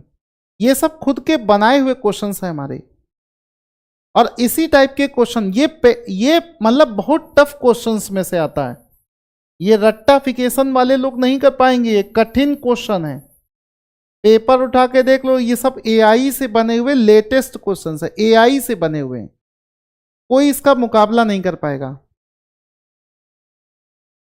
और जब एग्जाम देने जाओगे तो एग्जाम इतना आसान लगेगा आपको, क्योंकि प्रैक्टिस करके जाओगे ना, ये सब प्रैक्टिस करके जाओगे तो सब आसान लगेगा। तो इसमें क्या हो जाएगा, दूसरा सही है, तीसरा सही, पहला वाला गलत है। तो सी ऑप्शन सही हो जाएगा। सी ऑप्शन यहां पर सही हो जाएगा। सी ऑप्शन यहां पर सही हो जाएगा। यहां से देखोगे तो ये चीज देखो,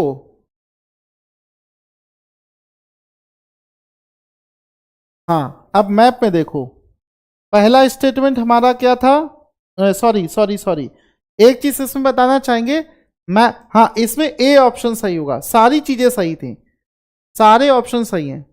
ये मेरी मिस्टेक थी, ध्यान से सुनना, क्योंकि मैप देखने से ही सामने सामने सब दिख रहा, कुछ बताने की जरूरत नहीं। तीनों ऑप्शन सही थे, यानी कि ए ऑप्शन जिसने बताया वो सारे लोग सही हैं, ए ऑप्शन वाले सही हैं, ए ऑप्शन वाले सही हैं, क्योंकि इसमें दिख रहा है ना। अब ये देखो, कह रहा है कि पहला स्टेटमेंट था कि असम जो है ये भूटान और बांग्लादेश के बीच में है, तो ये देखो ये रहा असम। इसको थोड़ा सा बड़ा करके दिखाते हैं, ये यहां से देखो, ये है असम, और ये असम जो है ये भूटान, और नीचे बांग्लादेश। भूटान और बांग्लादेश के बीच में है असम। ठीक है। दूसरा स्टेटमेंट हमारा क्या था? पश्चिम बंगाल भूटान तथा नेपाल के बीच में। तो ये पश्चिम बंगाल है, पश्चिम बंगाल। ठीक है, ये यहां तक गया है पूरा, भूटान और नेपाल के बीच में है। ठीक है। तीसरा स्टेटमेंट था कि मिजोरम, बांग्लादेश और म्यांमार। मिजोरम ये रहा, ये मिजोरम है, तो ये बांग्लादेश और म्यांमार इन दोनों के बीच में है। ये मतलब एआई से बने हुए क्वेश्चन, एआई से बने हुए। 2026 का कोई भी एग्जाम दोगे इसी लेवल के क्वेश्चन आपको पढ़ना पड़े, बढ़िया क्वेश्चन में से आता है। और इस लेवल का पढ़ लोगे तो प्रैक्टिस अच्छी हो जाती है। 2006 ईस्वी तक सौर मंडल में 9 ग्रह थे। कितने? 9 प्लैनेट थे। फिर अचानक से क्या हुआ? प्लूटो सूर्य से सबसे दूर स्थित ग्रह था। 2006 में अंतरराष्ट्रीय खगोलीय संघ IEAU ने ग्रहों की नई परिभाषा को अपनाया, जिसके अनुसार प्लूटो ग्रहों की इस परिभाषा के दायरे में नहीं आता था, इसलिए अब प्लूटो को सौर मंडल का ग्रह नहीं माना जाता है। तो सीधी सी बात है, 9 - 1 अब हो जाएंगे 8। तो बताओ ये बात सही है या गलत है? ये बात सही है या गलत है?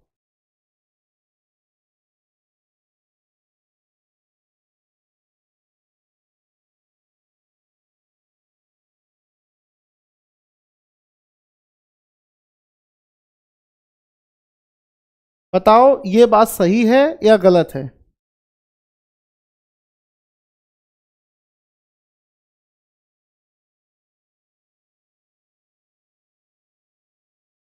तो इसमें क्या है कि भाई सीधी सी बात है, सभी कथन सही हैं।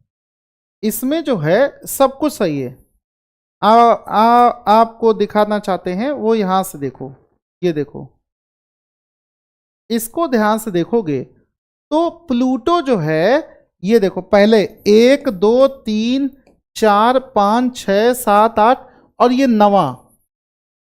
तो पहले अगर कोई किसी से पूछे कि बताओ अपने सौर मंडल में कितने प्लैनेट हैं, आंसर हम देते थे 9। 9 कब सही आंसर होगा? सन 2006 से पहले, क्योंकि सन 2006 में एक नई परिभाषा आई। उस नई परिभाषा में यह कहा गया कि सर प्लूटो जो है वो ग्रहों की परिभाषा में नहीं आता है, इस वजह से प्लूटो को अब प्लैनेट नहीं कहा जाता है। तो अब कितने हो गए? 1 2 3 4 5 6 7 और 8, और ये 9वें नंबर वाला कैंसिल हो गया, तो टोटल 8 प्लैनेट हैं, जिसमें सबसे दूर प्लूटो था। अब चूंकि ये ग्रह ही नहीं है तो सबसे दूर है नेपच्यून। सूरज के सबसे पास में क्या है? मरकरी। मरकरी, मरकरी के बाद में एक तरफ से आपको बताता जाऊं कि सबसे पास में है मरकरी, वीनस, अर्थ, मार्स, जुपिटर, सैटर्न, यूरेनस, और लास्ट में नेपच्यून, ये बनेगा। और इसको याद रखिए, ये जो सीक्वेंस है इसको याद रखना पड़ेगा।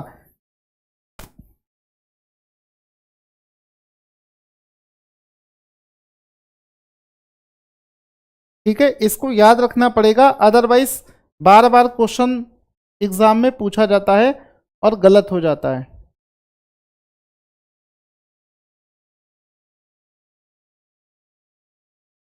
और एक चीज और यहां से ध्यान देना, कुइपर बेल्ट, ये जो बेल्ट होती कुइपर बेल्ट, ये क्वेश्चन बहुत पूछा जाता है। कुइपर बेल्ट, ये सब आपके बैच में हमने बढ़िया से पढ़ा रखा है, एनसीईआरटी वाले क्वेश्चंस करा रखे हैं, एनसीईआरटी वाले क्वेश्चंस करा रखे हैं। अब ये वाला जो क्वेश्चन है ये बनेगा आपका वर्ल्ड ज्योग्राफी से। वर्ल्ड ज्योग्राफी से, वर्ल्ड ज्योग्राफी का एक क्वेश्चन है। और देखो क्या क्वेश्चन बनेगा वो समझो। क्वेश्चन कह रहा है नील नदी, क्वेश्चन क्या कह रहा है, नील नदी के बारे में कौन सा कथन सही है। नील नदी के बारे में, नील नदी के बारे में इसमें से कौन सा कथन सही है। पहला कह रहा है कि नील नदी विश्व की सबसे लंबी, longest river of the world, पूरी दुनिया की सबसे लंबी नदी है नील नदी। यह पूर्वी अफ्रीकी देश में, क्षेत्र में दक्षिण से उत्तर की ओर बहती है। नदी का अधिकांश भाग मिस्र देश में बहता। अभी आपको ये कठिन लग रहा होगा, जिसने बैच में ये सारी चीजें पढ़ी हैं वो जानता है कि ये बड़ी आसान चीजें हैं। इतनी सिंपल वे में हमने ये सारी चीजें आपको करा रखी हैं। तो एक बार सभी लोग ऑप्शंस को देखें और आंसर करने की कोशिश करो कि सही आंसर इसका देखो क्या हो जाएगा। सही आंसर इसका देखो क्या हो जाएगा।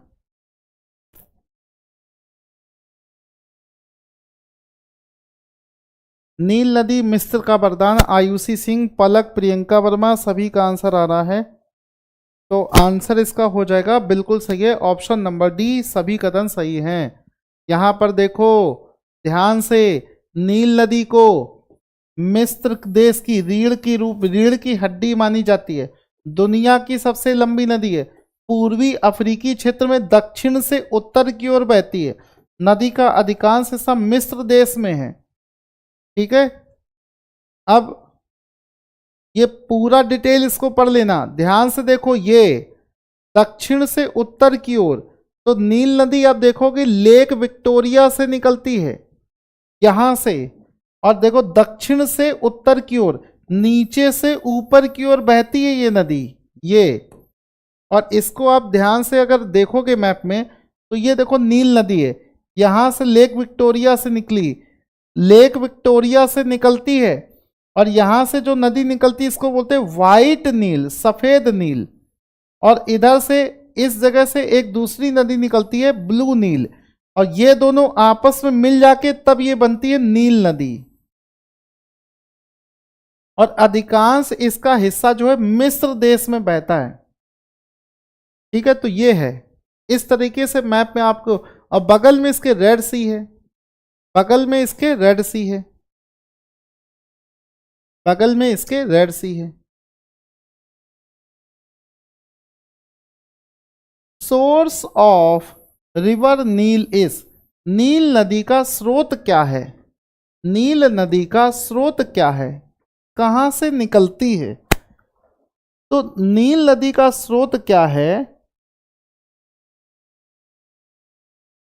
थोड़ी देर पहले ही आपको समझाया था कि सर नील नदी का जो स्रोत है, नील नदी का जो स्रोत है ये नहीं है, ये नहीं है, ये है लेक विक्टोरिया।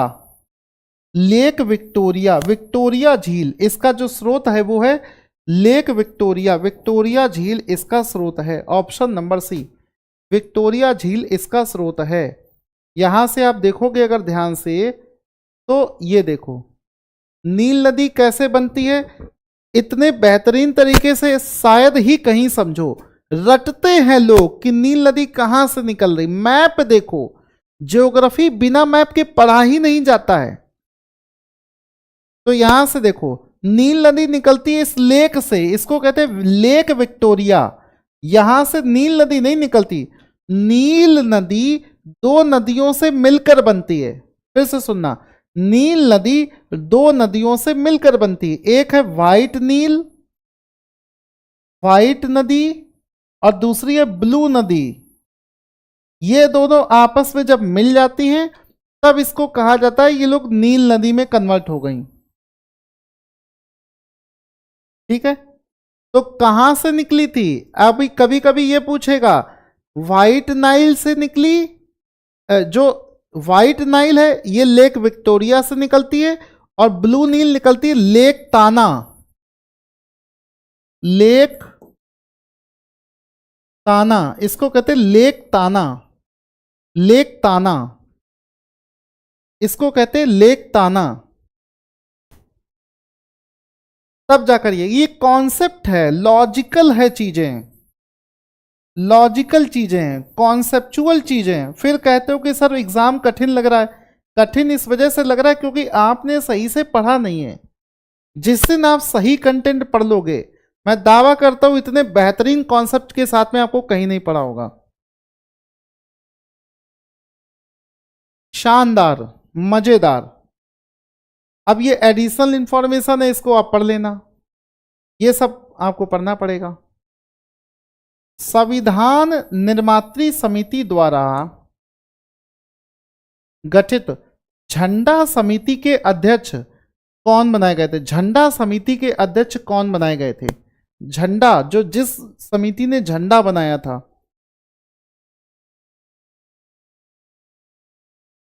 झंडा समिति के अध्यक्ष जो है वो कौन बनाए गए थे?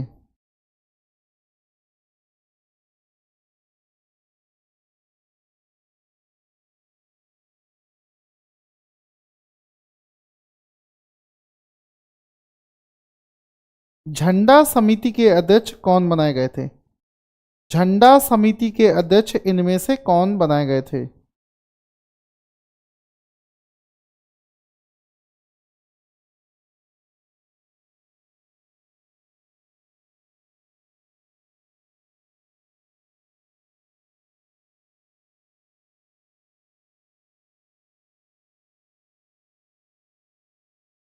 रिवीजन करिए, मैं बार बार आपसे कह रहा हूं, रिवीजन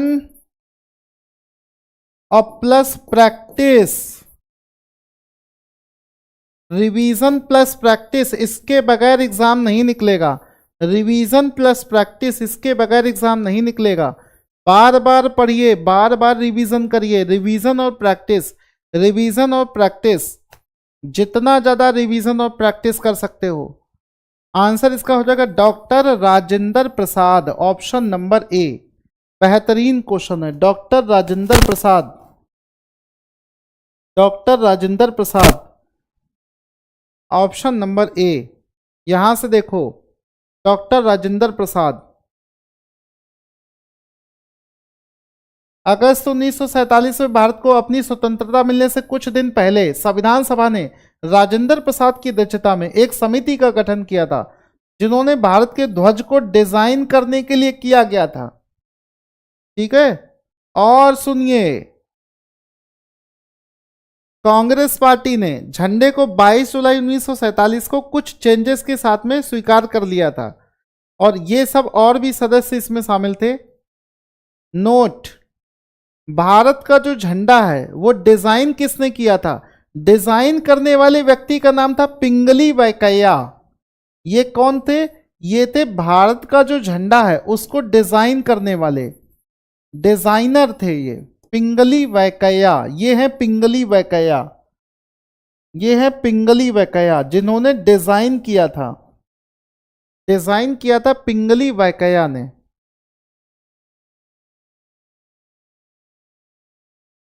डिटेल में पढ़िए। भारत के संविधान में उद्देशिका, प्रियम्बल का विचार कहां से लिया गया है?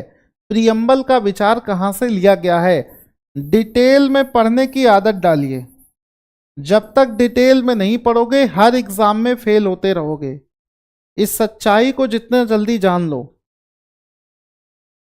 इस सच्चाई को जितना जल्दी जान लो, चीजों को डिटेल्ड एक्सप्लेनेशन के साथ में नहीं पढ़ोगे तब तक एग्जाम क्वालिफाई नहीं होगा। जिस तरीके से हमने बैच में पढ़ा रखा है उस तरीके से आपको पढ़ना होगा। भारत के संविधान में प्रियम्बल का विचार कहां से लिया गया है? तो प्रियम्बल का जो विचार है वो लिया गया है अमेरिका से, यूएसए से, यूएसए से। अगर इसका आंसर नहीं दे पा रहे हो तो ध्यान से सुन लो। आपके बैच में कोई भी बैच आपने ले रखा हो, इसमें जाओगे तो पॉलिटी, ये पॉलिटी वाले सेक्शन में एक तरफ से सब कुछ समझा रखा है, वीडियो पीडीएफ दोनों दे रखा है। जैसे ये देखो क्लासेस दे रखी है, मान लो क्लास नंबर 7 आप ओपन करते हो तो ये देखो यहां से पीडीएफ मिल जाएगा, पीडीएफ डाउनलोड करोगे तो ये देखो पूरा बेहतरीन नोट्स, एक एक शब्द का मतलब, क्वेश्चन प्लस आंसर सॉल्यूशन सब कुछ दे रखा है, इमेज के साथ में सब कुछ समझाया गया है। ये देखो केशवानंद भारती केस, तो इस तरीके से पढ़ोगे तो बढ़िया से एग्जाम क्वालिफाई हो जाएगा। तो इसमें अमेरिका हो जाएगा। तो ये देखो ये प्रियम्बल, प्रियम्बल ये लिखा है, ये इसको कहते हैं प्रियम्बल, उद्देशिका, प्रियम्बल या फिर उद्देशिका, प्रियम्बल या फिर उद्देशिका, और अमेरिका से लिया गया है, अमेरिका से लिया गया है। इमेज देख लोगे तो लंबे समय तक याद रख पाओगे। अब इसको देखो, घबराओ मत, ये है वर्ष 2026 के लेटेस्ट वाले क्वेश्चन, लेटेस्ट पैटर्न वाले क्वेश्चन है, लेटेस्ट पैटर्न वाले। यही आजकल लोअर पीसीएस में, आरओ में, इलाहाबाद हाईकोर्ट में, सभी एग्जामों में यही सब पूछा जा रहा है। भारत के संविधान में अमेरिका से क्या क्या लिया गया? सबसे पहला कह रहा है कि फंडामेंटल राइट्स, दूसरा कह रहा है कि जुडिशियल रिव्यू, तीसरा कह रहा है कि सुप्रीमेसी ऑफ द कॉन्स्टिट्यूशन, संविधान की सर्वोच्चता। तो सीधी सी बात है, ये भी अमेरिका से लिया गया है, ये भी अमेरिका से लिया गया है, ये भी अमेरिका से लिया गया, तो तीनों सभी इसका सही आंसर हो जाएगा डी ऑप्शन। पॉलिटी का रिवीजन करिए, पॉलिटी का रिवीजन करिए, पढ़ने से कोई फायदा नहीं है। फंडामेंटल राइट्स अमेरिका से, जुडिशियल रिव्यू अमेरिका से, झंडा बनाकर दिखा दिया है, कभी नहीं भूलोगे। भारतीय संविधान में उच्चतम और उच्च न्यायालयों के न्यायाधीशों को हटाने का जो प्रोसेस है, removal of the supreme court and high court जजेस, किस देश से लिया गया है? अगर हम चाहते हैं कि अपने हाई कोर्ट के जजेस को हटा दें, सुप्रीम कोर्ट के जजेस को हटा दें, तो कैसे हटाया जाएगा, कैसे हटाया जाएगा? ये चीज हमने कौन से देश से कॉपी करी है?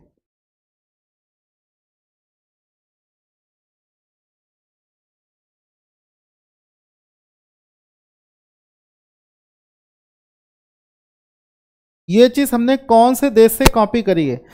आसान नहीं होता है कि हाई कोर्ट और सुप्रीम कोर्ट के जजेस को हटाना, ये भी हमने अमेरिका से लिया है। सर अमेरिका से क्या क्या ले रखा है हमने? बहुत सारी चीजें ले रखी हैं, तो एक लिस्ट में देखो शॉर्टकट में, अमेरिका से हमने क्या क्या लिया है। अमेरिका से हमने लिया है फंडामेंटल राइट्स, अमेरिका से independence of judiciary, judicial review ये भी लिया है, इम्पीचमेंट ऑफ द प्रेसिडेंट ये भी लिया है, removal of the supreme court and high court जजेस ये भी लिया है, पोस्ट ऑफ वाइस प्रेसिडेंट ये भी लिया है। ये सब हमने अमेरिका से लिया है, ये सब हमने अमेरिका से लिया है, ये सब हमने अमेरिका से लिया है।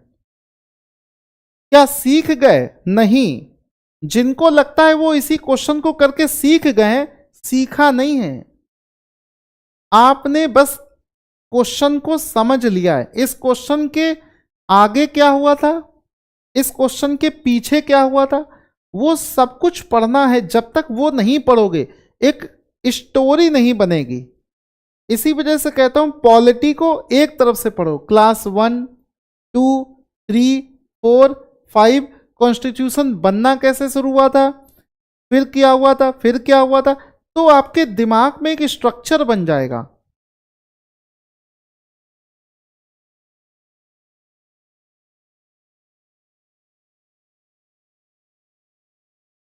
दो सितंबर 1946 को 2 सितंबर 1946 को अंतरिम सरकार का गठन किया गया था। इंटरिम गवर्नमेंट बनी थी 2 सितंबर 1946 को। 15 अगस्त 1947 को जब देश आजाद हुआ था तो ऐसे ही थोड़ी ना हो गया था। देश आजाद होने से पहले ये सब काम चल रहा था। हिस्ट्री पढ़ाते समय हमने आपको बताया था कि देश आजाद होने से पहले अंतरिम गवर्नमेंट बनाई जा रही थी। तो अगला है, अंतरिम सरकार का गठन जवाहरलाल नेहरू की अध्यक्षता में हुआ था। इसके बाद कह रहा है अंतरिम सरकार में मुस्लिम लीग शामिल नहीं हुआ था।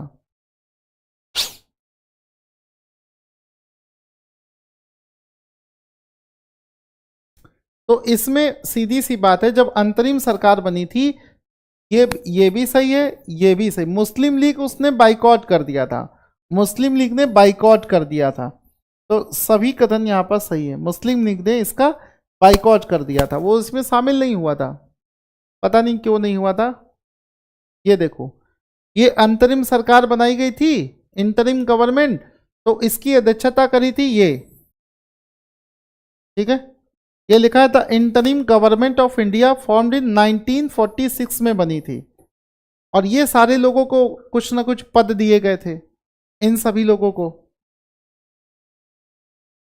ठीक है। आगे, सभी व्यक्ति पूर्णतया और समान रूप से मानव हैं, ये सिद्धांत क्या जाना जाता है?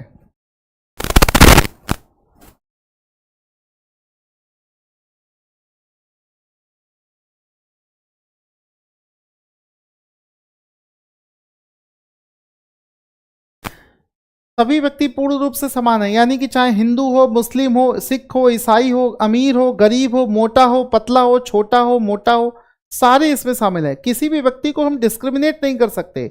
ऐसा नहीं होना चाहिए कि हिंदू को अलग समझ रहे हो, मुस्लिम को अलग समझ रहे हो। सभी व्यक्ति जो हैं, सभी व्यक्ति जो हैं वो समान रूप से मानव हैं। तो इसका आंसर हो जाएगा सार्वभौमिकता, यूनिवर्सैलिटी, यूनिवर्सैलिटी, तो यूनिवर्सैलिटी, ऑप्शन नंबर ए सही हो जाएगा, सार्वभौमिकता। तो वही आप देख सकते हो, सार्वभौमिकता का मतलब है कोई व्यक्ति हिंदू है, मुस्लिम है, सिख है, ईसाई है, ये सब क्या है, ह्यूमंस है, सेम है। इसको कहते हैं सार्वभौमिकता, भौमिकता। कोई गरीब है, अमीर है, इन सबको एक नज़र से देखना चाहिए, सार्वभौमिकता इसको बोला जाता है। चलिए अगला क्वेश्चन देखो क्या है, इकोनॉमी सब्जेक्ट से है, इकोनॉमी से है। इसमें क्या कह रहा है कि प्राथमिक क्षेत्र, द्वितीयक क्षेत्र, सेकेंडरी और टर्सरी क्षेत्र, इन तीनों को मैच कराना है कि आपका प्राइमरी सेक्टर में क्या चीजें शामिल हैं, सेकेंडरी में क्या शामिल है, टर्सरी में क्या शामिल है। ये क्वेश्चन इकोनॉमी से पूछा जाता है और इंपॉर्टेंट है। इकोनॉमी सब्जेक्ट का ये क्वेश्चन है और बहुत ज्यादा इंपॉर्टेंट क्वेश्चन में आता है।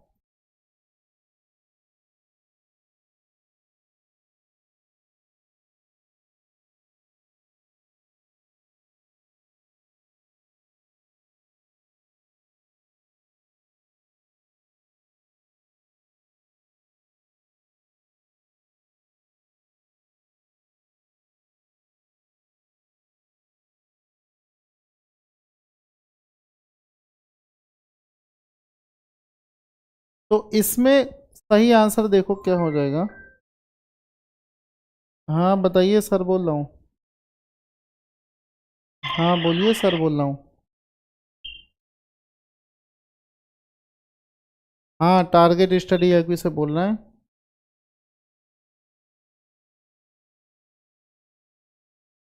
खरीदना है एच का बैच, तो एच का बैच ले लो, 40% का डिस्काउंट चल रहा है। नहीं, जो ऑलरेडी 40% का डिस्काउंट है, फिर मतलब ही क्या हुआ डिस्काउंट लगाने का। इतना बड़ा सिलेबस आपको 1800 में कहाँ मिल जाएगा।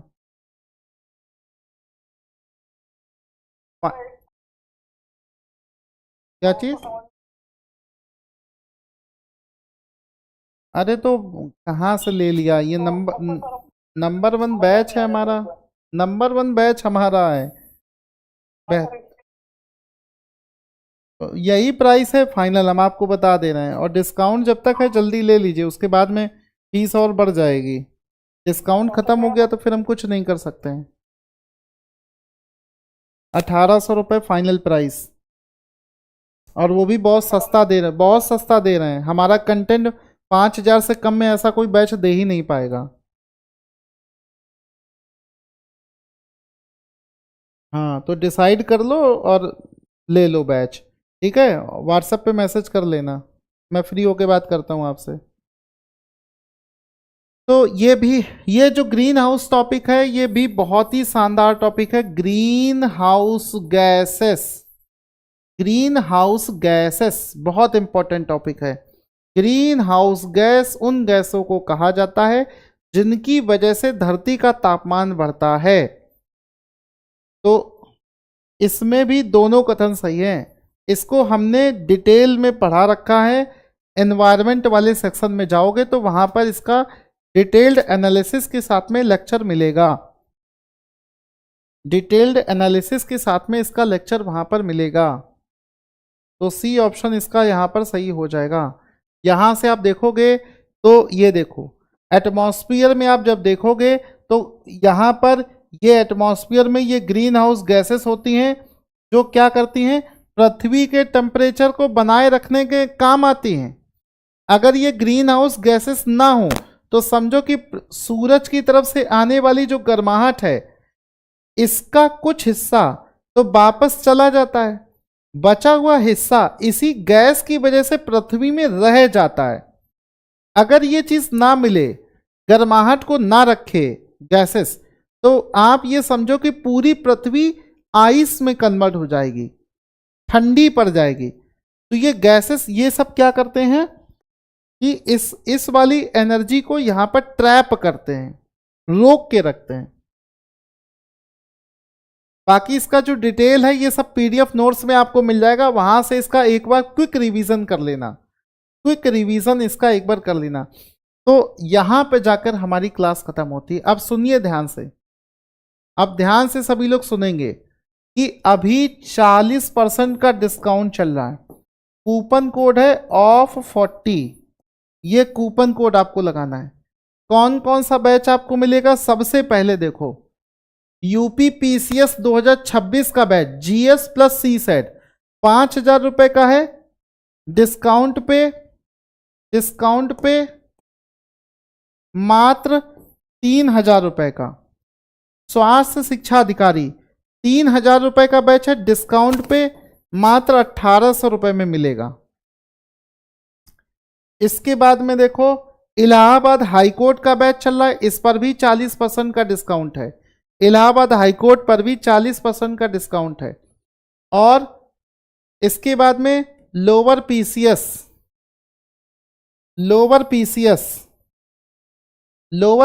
के बैच पर 60% का डिस्काउंट है। इफ में कूपन कोड है ऑफ 60। शुरुआत के कुछ लोगों के लिए है, मात्र 1000 रुपए में ये बैच पड़ेगा। 1000 रुपीज में लोअर पीसीएस का बैच आपको 1000 रुपए में पड़ेगा। बाकी किसी के मन में कोई डाउट है तो मुझे अभी जस्ट मैसेज कर सकता है। किसी के भी मन में कोई डाउट है तो मुझे मैसेज करिए। किसी के मन में कुछ भी डाउट है तो वो मुझे मैसेज कर सकता है। सबका एक बार सभी लोग वीडियो को लाइक कर दें, और इतनी मेहनत से जो मैं पढ़ा रहा हूं तो वीडियो को सभी लोग शेयर करना ना भूला करो। Rajni Chaudhary thank you so much इतना बढ़िया कमेंट करने के लिए। प्रांशु यादव आपका भी स्वागत है। अनीता यादव, व्हाट्सएप पर इसका स्टेटस लगा लिया करो, ज़्यादा से ज़्यादा हो सके तो वीडियो को शेयर कर दिया करो। यूट्यूब, फेसबुक पर, इंस्टाग्राम पर।